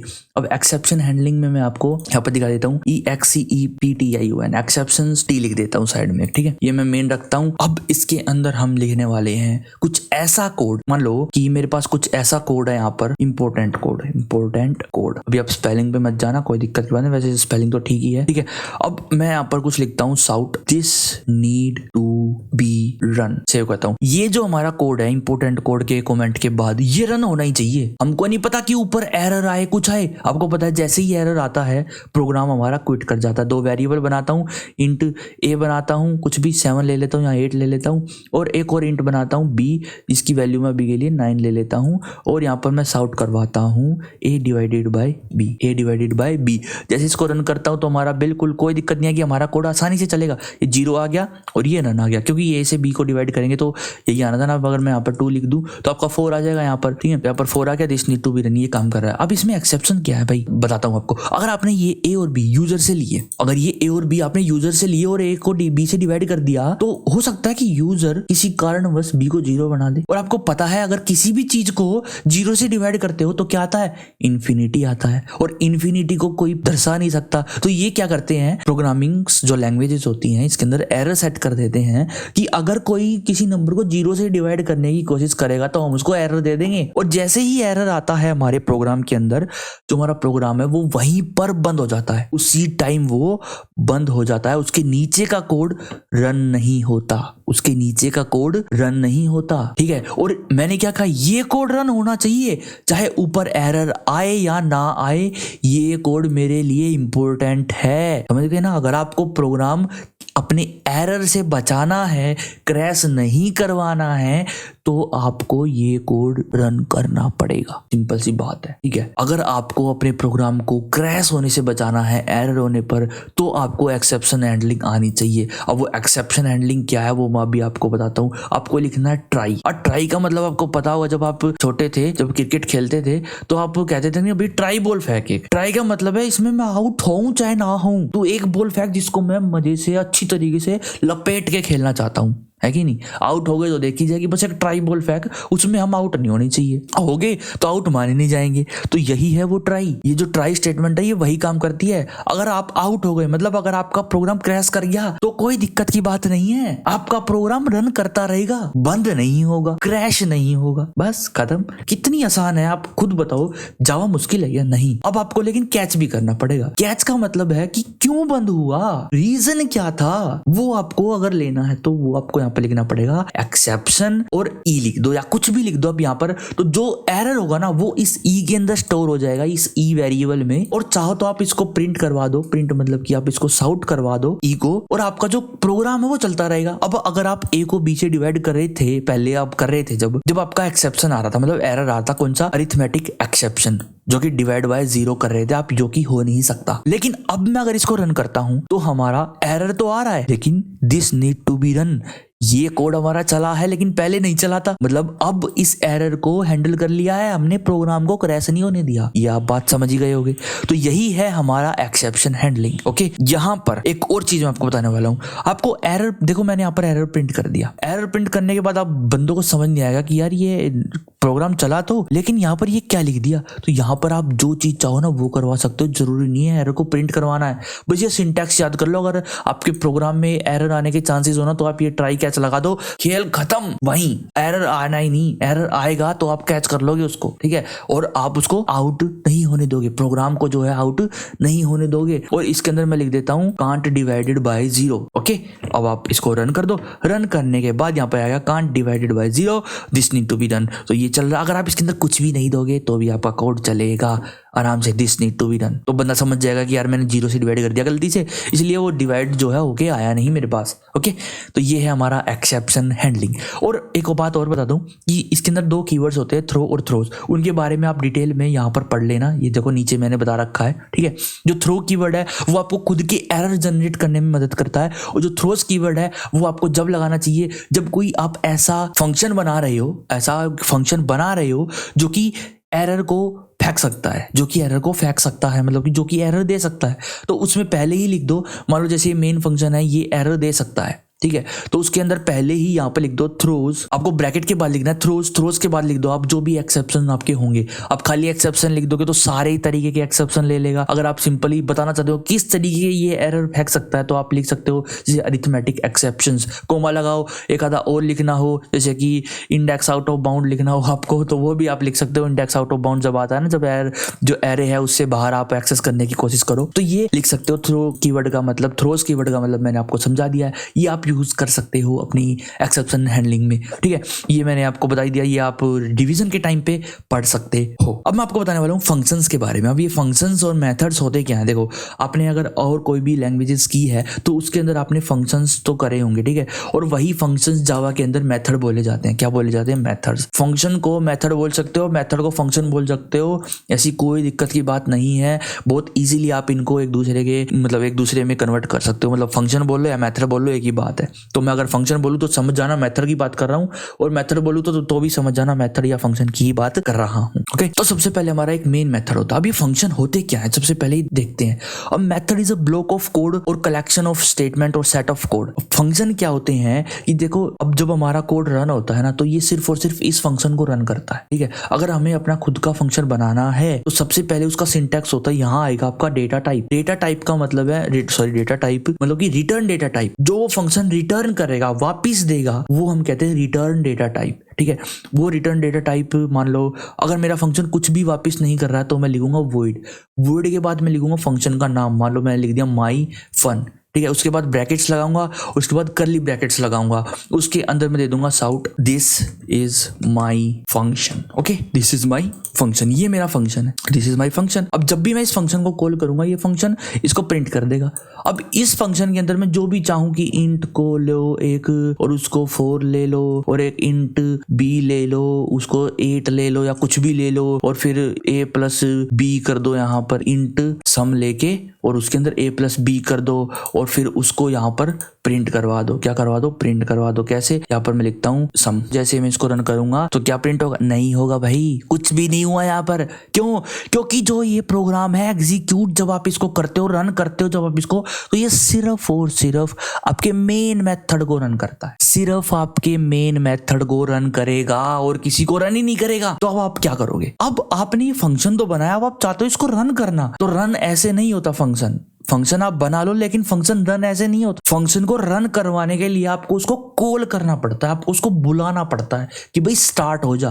तो वो कॉल कैसे करोगे? आपको पता सिर्फ और सिर्फ मेन फंक्शन रन करता है, तो आप मेन के अंदर आप उस फंक्शन को कॉल करोगे माई फन। और ये जैसे ही मैंने कॉल किया, कॉल का मतलब है पहले उस फंक्शन का नाम लिखो और फिर उसके ब्रैकेट्स लगा दो, ठीक है। अभी के लिए इसको मैं स्टैटिक बना लेता हूँ, स्टैटिक। ओके, स्टैटिक लगाने से एरर हट जाएगा। स्टैटिक का मतलब मैं आपको बाद में बताऊंगा कि स्टैटिक का मतलब क्या है। और बस अभी के लिए इतना समझ लो कि स्टैटिक लगाने से बिना इस क्लास का ऑब्जेक्ट बनाए हम इस फंक्शन को रन कर सकते हैं। अभी के लिए इतना ही समझ लो। अगर हमने स्टैटिक नहीं लगाया तो हमको इस फन क्लास का ऑब्जेक्ट बनाना पड़ेगा, फिर हम जाके इस माइन फंक्शन को रन कर पाएंगे। तो अभी के लिए मैं स्टैटिक लगा रहा हूँ और इस फंक्शन को डायरेक्ट रन करके दिखाऊंगा। मैंने इस फंक्शन को एक बार कॉल किया है, मैं इसको रन करता हूँ। तो जैसे ही मैंने रन किया तो यहाँ पर आ गया दिस इज माई फंक्शन 12, मतलब 4 और 8 को 12 प्लस करके यहाँ पर इसने 12 दे दिया। ओके, अब मान लो मेरे को इसको काफी बार चलवाना है, तो मैं जहां चाहूँ इसको कितनी भी बार पूरे प्रोग्राम के अंदर रन करवा सकता हूं। तो ये क्या करता है फंक्शन का मतलब आप बेसिक समझ गए होंगे, कुछ सेट ऑफ कोड मतलब कि कुछ सेट ऑफ स्टेटमेंट्स ये अपने अंदर बंद करके रख लेता है, एक ब्लॉक बन जाता है, और जब भी आपको वे बार बार रन करवानी हो तो आपको बार बार सारी लिखने की जरूरत नहीं पड़ती, जस्ट आप उस फंक्शन को कॉल कर दो और वो रन हो जाएंगी। देखो ये जितनी बार हमने यहाँ पर लिखा उतनी बार ये यहाँ पर कॉल हो चुका है। अब मैं आपको एक चीज और बता देता हूँ, मैं अभी इसको हटा देता हूँ यहाँ से। ओके, इसको मैंने कमेंट आउट कर दिया। अब मैं क्या करूंगा, ए और बी की वैल्यू यार फिक्स हो गई, मैं नहीं चाहता ना फिक्स करनी, मैं चाहता हूं कि मैं दूं, मैं इसके अंदर वैल्यू दूं। तो वो क्या करेंगे, वो कैसे करेंगे, हम यहां पर इसके ब्रैकेट में कुछ पैरामीटर्स रखेंगे। क्या रखेंगे, पैरामीटर्स। अब पैरामीटर्स क्या है कि वेरिएबल बनाएंगे हम, यहां पर इंटीजर मान लो x बना लिया, कॉमा लगाएंगे, एक इंटीजर मैंने y बना लिया। ध्यान रखना डेटा टाइप देना जरूरी है कि ये y और x जो भी आप पैरामीटर दे रहे हो उनका डेटा टाइप यहां पर रखना है। अब इस x और y का मतलब है कि जब भी आप इस फंक्शन को कॉल करोगे ना तो ये दो इंटीजर मांगेगा। कैसे मांगेगा देखो मैं बताता हूं। अब मैं क्या करूंगा, इस a इक्वल टू तो मैं कर दूंगा x और b इक्वल टू कर दूंगा y। अब देखो हमारा फंक्शन बनेगा डायनामिक। डायनामिक का मतलब है जो हम इसके अंदर देंगे उनको प्लस करके हमको दे देता है, ये दे देता है कि नहीं दे देता है, अभी देखना बताता हूं मैं आपको। देखो मैं लिखता हूं माई फन। अब देखो यहाँ पर हमारे जो कोड एडिटर है उसने पहले ही दिखा दिया कि यहाँ पर आपको दो इंट देने हैं, दो इंट देने हैं x और y, वो कुछ भी दो। जैसे मैंने यहाँ पर दे दिया 8 और यहाँ पर दे दिया 4। जैसे ही मैं इसको रन करता हूं तो यहाँ पर आपका 12 आ जाता है। और अभी मैं एक चीज और दिखाता हूं, जैसे ही मैं इसको कॉपी करके एंटर करके यहाँ पे पेस्ट करता हूं और यहाँ पे मैं 4 की जगह दे दूं 7 और 8 की जगह दे दूं 3, तो क्या ये काम करेगा, बिल्कुल ऑफ कोर्स करेगा। देखो 10 आ गया। अब मैं जो वैल्यू इसके अंदर दे रहा हूं वो ये ले रहा है और प्लस करके प्रिंट कर रहा है, लेकिन अब मैं नहीं चाहता कि ये प्लस करके प्रिंट करे, मैं चाहता हूं कि ये जो प्लस करके वैल्यू आ रही है ना ये मेरे पास आए। तो मैं अभी के लिए मैं क्या करता हूं, इस फंक्शन को कमेंट आउट कर देता हूं, तो एक नया फंक्शन बनाता हूं जो कि एक इंटीजर को, एक पहले तो मैं स्टैटिक रख लेता हूं यहाँ पर, उसके बाद अब मैं चाहता हूं कि वो वैल्यू प्लस करके रिटर्न करे मेरे को। तो यहाँ पर मैंने आपको बताया था कि यहाँ पर पहले आएगा रिटर्न टाइप, तो रिटर्न क्या करने वाला है, इंटीजर रिटर्न करने वाला है। तो मैं इंटीजर लिखूंगा और उसके बाद मैं फंक्शन बनाता हूं एक सम नाम का। ओके, मैंने एक सम नाम का फंक्शन बनाया और उसके अंदर मैं क्या करता हूँ, इंटीजर लेता हूँ सम, और सम इक्वल टू मैं करता हूँ x प्लस वाई, और उसके बाद मैं रिटर्न कर देता हूँ सम को। तो ये जो हमारा है काम हो जाएगा। यहाँ पर मैं लिखता हूँ int x comma int y। Done. अब ये एरर क्यों दे रहा है, ये यहाँ पर मैंने थोड़ी सी स्पेलिंग में मिस्टेक कर दी थी रिटर्न की, तो कोई दिक्कत की बात नहीं है। अब ये रिटर्न करेगा, अब ये क्या करेगा, रिटर्न का मतलब आप समझ रहे होगे ना। अगर मैं इसको एक इंटीजर वेरिएबल में कॉल करवाऊं कि भाई सम तू कॉल हो जा और कॉल में तू वैल्यू ले ले 7,5, अब इसका जो आंसर आने वाला है वो 12 है। मैं पहले ही बता दे रहा हूँ क्यों। ये क्या करेगा, ये वेरिएबल में क्या हो रहा है, हम सम को डाल रहे हैं। अब सम क्या कर रहा है, हम सम को डाल नहीं रहे, सम को कॉल कर रहे हैं। फंक्शन का नाम लिख के ब्रैकेट लगाना उसको कॉल करना ही कहते हैं, और ब्रैकेट के अंदर वैल्यू दे दी तो ये क्या करेगा, ये 7 जाएगा x के अंदर, ये 5 जाएगा y के अंदर, और इसके अंदर जाने के बाद ये x प्लस वाई होंगे और सम के अंदर सेव हो जाएंगे, और फिर रिटर्न कर देंगे सम को। रिटर्न मतलब कि जहां पर ये फंक्शन कॉल हुआ था वहां पर जो सम की वैल्यू थी वो वहां पर आ जाएगी, तो मतलब कि a इक्वल टू 12 हो जाएगा। और हम यहाँ पर डायरेक्टली साउट कर सकते हैं किसको, a को। देखो यहाँ पर हमारी वैल्यू आ गई। अगर मैं 7 की जगह 9 दूं तो हमारा 14 आंसर आ जाएगा। ओके, ये आ चुका है। अब यही है हमारे फंक्शंस, मतलब कि ओवरव्यू आपको दे दिया फंक्शंस का, ठीक है। और यहाँ पर आप इजीली इनको पढ़ सकते और इसके बारे में जान सकते हो। ये कुछ मेथड के बनाने के, फंक्शन बनाने के मतलब मेथड बनाने के कुछ तरीका है। ये सबसे पहले आएगा एक्सेस मॉडिफायर, उसके बाद आएगा रिटर्न टाइप, उसके बाद फंक्शन का नाम आएगा, उसके बाद पैरामीटर की लिस्ट आएगी, और इसी को कहते हैं मेथड हेडर, और उसके अंदर हम मेथड की बॉडी रखेंगे। और मेथड सिग्नेचर किसको कहते हैं पता है, मेथड सिग्नेचर कहते हैं सम को, मतलब कि जो मेथड का नाम है उसको, और जो आपने पैरामीटर दिए हैं उसको टोटली कहते हैं मेथड सिग्नेचर। ओके, यहाँ पर मैं आपको एक बात और बता देता हूँ कि जब हम फंक्शन को सेट कर रहे होते हैं, डिफाइन कर रहे होते हैं, तो जब हम इसके अंदर कुछ ये वेरिएबल्स दे रहे हैं इनको हम कहते हैं पैरामीटर्स। ओके, लेकिन जब हम इन पैरामीटर्स के अंदर कुछ वैल्यूज पास कर रहे होते हैं तो हम इनको कहते हैं आर्ग्यूमेंट। क्या कहते हैं, आर्ग्यूमेंट्स। ओके, लेकिन प्रोग्रामर्स जो है कंप्यूटर साइंस की लाइन में इनको पैरामीटर्स आर्ग्यूमेंट्स ऐसे यूज करते हैं, कभी इनको आर्ग्यूमेंट्स बोल देते हैं, कभी पैरामीटर्स बोल देते हैं, कुछ भी बोल देते हैं, लेकिन इनकी रियल मतलब मैंने बता दिया, इनको कहते हैं पैरामीटर्स। और जब हम इन्वोक करते टाइम फंक्शन को कॉल करते टाइम उनके अंदर वैल्यू देते हैं, उनको कहते हैं आर्ग्यूमेंट्स। Okay done. अब हम बात करने वाले हैं मेथड ओवरलोडिंग के बारे में। किसके बारे में? मेथड की ओवरलोडिंग के बारे में हम क्या करेंगे, अब बात करेंगे। तो उसके लिए मैं फटाफट से यहाँ पर क्या करता हूँ, इसी के अंदर मैं सेटअप करूंगा मेथड ओवरलोडिंग को। अब मेथड ओवरलोडिंग का मतलब आपको पता है ना, जब कोई चीज ओवरलोड हो जाए, एक से ज्यादा बार कोई चीज हो जाए तो उसको ओवरलोड कह देते हैं, बात खत्म। ठीक है, तो वही है ये मेथड ओवरलोडिंग। अगर मान लो मैं एक फ्लोट लेता हूँ, FLOAT फ्लोट B लिया मैंने, और मैंने क्या किया, सम के अंदर फ्लोट वैल्यू दे दी 5.6, 7.8, और इसको प्लस करके मैं चाहता हूं कि सम मेरे को इसको भी दे। सम इंट को तो करता ही करता है, लेकिन फ्लोट को भी करके दे रे बाबा, करके दे। नहीं करेगा, एरर दे देगा। क्या दे देगा? एरर दे देगा। देख लो यहाँ पर मैंने आपको एरर दिखा दिया है कि मेथड सम जो है वो इंटीजर को सपोर्ट करता है। तुमने इंटीजर भेजने थे, यहाँ पर तुमने क्या भेज दिया रे? फ्लोट वैल्यू भेज दी, डबल वैल्यू भेज दी। डबल और फ्लोट में मैं अंतर बता देता हूँ आपको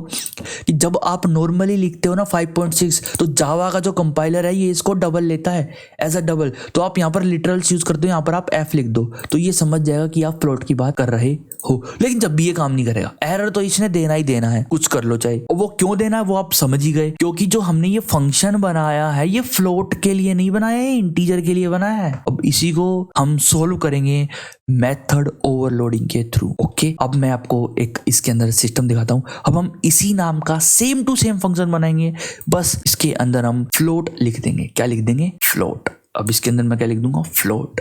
और रिटर्न टाइप भी मैं कर दूंगा फ्लोट, और यहाँ ये इंटीजर भी हमको फ्लोट करना है, और ये हमारा डन हो चुका। जैसे ही मैं इसको रन करता हूँ 13.4 हमारे पास आ गया। देखो यही है मेथड ओवरलोडिंग। एक ही मेथड को आपने क्या किया, चाहे तो पैरामीटर्स के डेटा टाइप चेंज कर दो, या फिर क्या करो, पैरामीटर चेंज कर दो कि अगर इसके अंदर 2 हैं तो 3 दे दो, 4 दे दो, जितने भी देने हैं वो दे दो। ओके, तो ये आपको समझ आ ही गया होगा। ठीक है, तो ज्यादा डीप में मैं नहीं जाने वाला, ये जो वीडियो है ये बहुत ज्यादा बड़ी हो जाएगी। ओके, यहाँ पर जो हमारी मेथड ओवरलोडिंग है वो खत्म होती है, और हमारी जो बेसिक जावा है ना वो कंप्लीट हो जाती है। अब आप जावा के अंदर प्रोग्रामिंग कर सकते हो इजीली। तो थोड़ी सी प्रैक्टिस करो और समझो इसको, थोड़े से अपने नोट्स बनाओ खुद के, जो मैंने नोट्स दे रखे इसमें से देख के। अब हम नेक्स्ट पार्ट में करने वाले हैं ओप्स इन जावा, मतलब कि ऑब्जेक्ट ओरिएंटेड प्रोग्रामिंग के बारे में सीखेंगे। खैर ये वीडियो वन शॉट है तो ये एक ही वीडियो में होगी, लेकिन मैं चाह रहा हूं कि ये वीडियो अभी भी शायद 2 घंटे की हो गई होगी, 2 से ज्यादा की हो गई है, और मैं चाह रहा हूं कि इसको मैं 2 पार्ट्स में डिवाइड कर दूं। अब ऑब्जेक्ट ओरिएंटेड प्रोग्रामिंग हम करेंगे नेक्स्ट वीडियो के अंदर। और मैं आपको एक और चीज़ बता देता हूँ, इसके अंदर मैंने आपको बहुत सारी चीज़ें बताई हैं। ओके, और मैंने आपको कंप्लीट जो है ऑब्जेक्ट ओरिएंटेड प्रोग्रामिंग जावा के अंदर कंप्लीट करवाऊंगा। ये आप टॉपिक देख सकते हो, कितनी सारी मैंने स्लाइड्स आपको बना के तैयार कर रखी हैं, तो ये सारी हम करने वाले हैं इसके अंदर। ओके, उसके बाद ओप्स के बाद हम करेंगे एडवांस जावा। अब एडवांस जावा में मैं क्या कराऊंगा आपको, एडवांस जावा के अंदर मैं आपको जावा एप्लेट के बारे में सिखाऊंगा। अब एप्लेट क्या है उसके कुछ मेथड्स देखेंगे हम, और ग्राफिक के बारे में सिखाऊंगा। अगर आपको कुछ ग्राफिकली UI डिजाइन करनी हो तो वो आप कैसे करोगे। ठीक है, तो ये मैं आपको कराऊंगा। इवेंट हैंडलिंग सिखाऊंगा। इवेंट हैंडलिंग का मतलब है कि आप जब कीबोर्ड पे कुछ टाइप करोगे, किसी बटन पे क्लिक करोगे, तो जब क्लिक करते हो, कुछ टाइप करते हो, तो वो एक इवेंट जनरेट करते हैं। ये कुछ इवेंट्स होते हैं हमारे। ठीक है, जैसे आपने क्लिक किया तो वो एक इवेंट हुआ। ठीक है, तो ये इवेंट को कैप्चर करना कि आपने क्लिक किया है, या राइट क्लिक किया, लेफ्ट क्लिक किया, डबल क्लिक किया, ट्रिपल क्लिक किया है, क्या किया है उसको हैंडल करना। अगर क्लिक किया है तो ये होना चाहिए, डबल क्लिक किया है तो ये होना चाहिए, उनको हैंडल करना मैं आपको सिखाऊंगा। और ग्राफिक GUI वगैरह देखेंगे। फिर हम एक सर्वर भी बनाएंगे अपना। क्या हम एक सर्वर भी बनाएंगे कि जब हम क्या है मैसेज करेंगे इसको क्लाइंट से सर्वर की तरफ, सर्वर से क्लाइंट की तरफ, हम वो भी बनाने वाले हैं अपने इस अगले वीडियो के अंदर। और तो वो जो अगला वीडियो है वो थोड़ा सा बड़ा हो सकता है, उसकी आप चिंता मत करें, थोड़ा सा वो बड़ा होने वाला है, क्योंकि उसके अंदर मैं आपको कंप्लीट ऑब्जेक्ट ओरिएंटेड प्रोग्रामिंग से लेके मैं आपको एडवांस भी कराने वाला हूं। तो वो थोड़ा सा 2 या 3 साढ़े 3 घंटे का आराम से बनेगा, क्योंकि देखो आप खुद ही बताओ, मैं आपको पेपर के बेस पे करा रहा हूं, तो सिंपल सी बात है, थोड़ा सा वीडियो बड़ा हो जाए तो चलता है यार, बिल्कुल चलता है। ठीक है। अब आपको पेपर में भी अच्छे मार्क्स चाहिए और आपको जावा भी सीखनी है, तो ये तो चलना ही है ना कि नहीं। लेआउट वगैरह देखेंगे हम, और मेन बाकी के हम कंसेप्ट देखेंगे, जैसे सॉकेट प्रोग्रामिंग, मतलब कि हम अपने खुद के सर्वर बनाएंगे। ओके, अपने खुद के सर्वर बनाएंगे नेटवर्किंग में, और एडवांस में हम अपने जो जावा है उससे हम डेटाबेस कनेक्टिविटी सीखेंगे कि कैसे हम डेटाबेस से कनेक्ट हो सकते हैं और कैसे हम रिमोट एप्लीकेशन बना सकते हैं, कैसे इंटरफेस उसका डिजाइन करेंगे। सर्वलेट्स के बारे में सीखेंगे। सर्वलेट्स गाइस भी होते हैं जो जैसे कि रिएक्ट है, एंगुलर है, नेक्स्ट जेएस वगैरह, इनका यूज करके आप क्या कर सकते हो, नोड जेएस वगैरह आप सर्वर पे एक वेबसाइट सर्वर बना सकते हो ना, वेब सर्वर बना सकते हो। तो ऐसे ही जावा सर्वलेट का यूज करके भी आप एक सर्वर बना सकते हो जो कि वेब सर्वर होगा, जो कि आपको एक HTML पेज जनरेट करके देगा। अब इसके डिटेल में हम बाद में जाएंगे, तो इनकी बात करते हैं गाइस बाद में। ओके, मिलते हैं फिर आपको गाइस नेक्स्ट वीडियो के अंदर। इस प्लेलिस्ट में हमारी 2 वीडियोस होने वाली है और 2 वीडियोस के अंदर हम जावा को बिल्कुल कंप्लीट कर देंगे। और जो गाइस अब आप सोच रहे हो यार कुछ बेसिक मेन टॉपिक्स रह गए, तो ऐसा कुछ नहीं है। जो रहा है, क्योंकि आपको मैं एक बात बता दूं कि जो रहा है ना वो आपकी बेसिक नॉलेज है, क्योंकि अब आपको मैंने बेसिक तो करा दिया है, जो मेन बेसिक था वो मैंने आपको करा दिया, बाकी आप प्रैक्टिस के साथ सीखोगे। और जो एरर आ रहा है ना, ड्रो मत, जो भी एरर आ रहा है ना, गूगल पे जाओ और सर्च करो, गूगल पे जाओ और सर्च करो। मान लो आपका एरर आ गया कि आपसे एरे पास नहीं हो रही है, how to pass array in a function in Java, साफ सीधी बात है, लिख दो बस। कोई भी वेबसाइट आएगी, जाओ, गीक्स फॉर गीक्स है, जावा टी पॉइंट है, किसी पे भी जाओ और यहाँ पर देख लो कि कैसे हम फंक्शन को एरे पास करेंगे, कैसे क्या करेंगे। जो भी दिक्कत आ रही है ना, सब कुछ सॉल्व कर देगा गूगल। मैंने आपको बेसिक सिखाना था कि कैसे आप जावा को यूज कर सकते हो, वो मैंने सिखा दिया। अब कैसे क्लास वगैरह बनेंगी, ये सब कुछ मैं आपको नेक्स्ट वीडियो के अंदर सिखाऊंगा। मिलते हैं फिर गाइस आपको नेक्स्ट वीडियो के अंदर। तब तक के लिए गाइस वीडियो को लाइक करें और शेयर करें अपने सभी दोस्तों के साथ। हाँ, अगर आपको जावा है बिल्कुल डिटेल में सीखनी है ना, तो आप जा सकते हो कहाँ, यूट्यूब पर। मैं बताता हूँ यूट्यूब पर कहीं नहीं जाना, यूट्यूब पर बताता हूँ कहाँ जाना। ऐसे तो आप कहीं पर भी बढ़ जाओगे जाके, नहीं, आपको यूट्यूब पे जाना है। यूट्यूब पे लिखना है डेथ कोड। ओके, यहाँ पर आप डेथ कोड लिखोगे, यहाँ पर एक चैनल आएगा, ये दिख रहा होगा आपको। यहाँ पर आप जाओ, यहाँ पर जाने के बाद वीडियोस प्लेलिस्ट होंगी और यहाँ पर प्लेलिस्ट के अंदर जावा ट्यूटोरियल फॉर बिगनर्स हैगा यहाँ पर। ओके, ये आप यहाँ पर इजीली जावा सीख सकते हो बिल्कुल डिटेल में। मैंने आपको जावा सिखा रखी है बिल्कुल डिटेल में। आपको अगर छोटे छोटी डिटेल्स, वो मैंने इसके अंदर प्रैक्टिस सेट के साथ आपको सिखा रखे। प्रैक्टिस सेट के साथ मैं आपको इसके अंदर प्रोग्राम भी बनवा रहा हूँ। और अगर आपको पाइथन वगैरह सीखनी है तो पाइथन भी सीख सकते हो। यहाँ पर HTML का ट्यूटोरियल भी अवेलेबल है। धीरे धीरे बहुत सारे ट्यूटोरियल जो है आपको यहाँ पर अवेलेबल हो जाएंगे, तो उसकी चिंता की कोई बात नहीं है। और ये जो सीरीज अपनी ये चल रही है, पर मैंने इसके बीचों बीच एक जो है आपको वन शॉट दे दिया। अगर आपको बेसिक जावा अगर आपको फटाफट से रिवाइज करनी है तो आप कर सकते हो। ठीक है गाइस, मिलते हैं फिर आपको नेक्स्ट वीडियो के अंदर। तब तक के लिए guys bye bye, see you in next video. Channel को सब्सक्राइब बिल्कुल करें और वीडियो को लाइक जरूर करें, अपने दोस्तों के पास शेयर करें जो भी सीखना चाहता हो जावा, सिर्फ और सिर्फ एक वीडियो के अंदर। देखो, मेनली हमारी जावा बेसिक जावा इस वीडियो में कंप्लीट हो चुकी है। और जो मैंने स्टार्टिंग में बोला था कि हम एक वीडियो के अंदर करेंगे, जो वीडियो है गाइस बहुत ज़्यादा बड़ी हो जाएगी। और जो मेरा पीसी है ना, फिर वो रेंडर करने में दिक्कत करता है। मतलब कि अगर वो 2 घंटे की होगी ना, तो मेरा पीसी जो है 4 या 5 घंटे ले लेता है। इतना हार्डवेयर स्ट्रॉन्ग नहीं है इसका, बहुत ज़्यादा टाइम ले लेता है और फिर टाइम ज़्यादा लग जाता है यार, है ना। मिलते हैं फिर आपको गाइस नेक्स्ट वीडियो के अंदर। तब तक के लिए guys bye bye, see you in next video.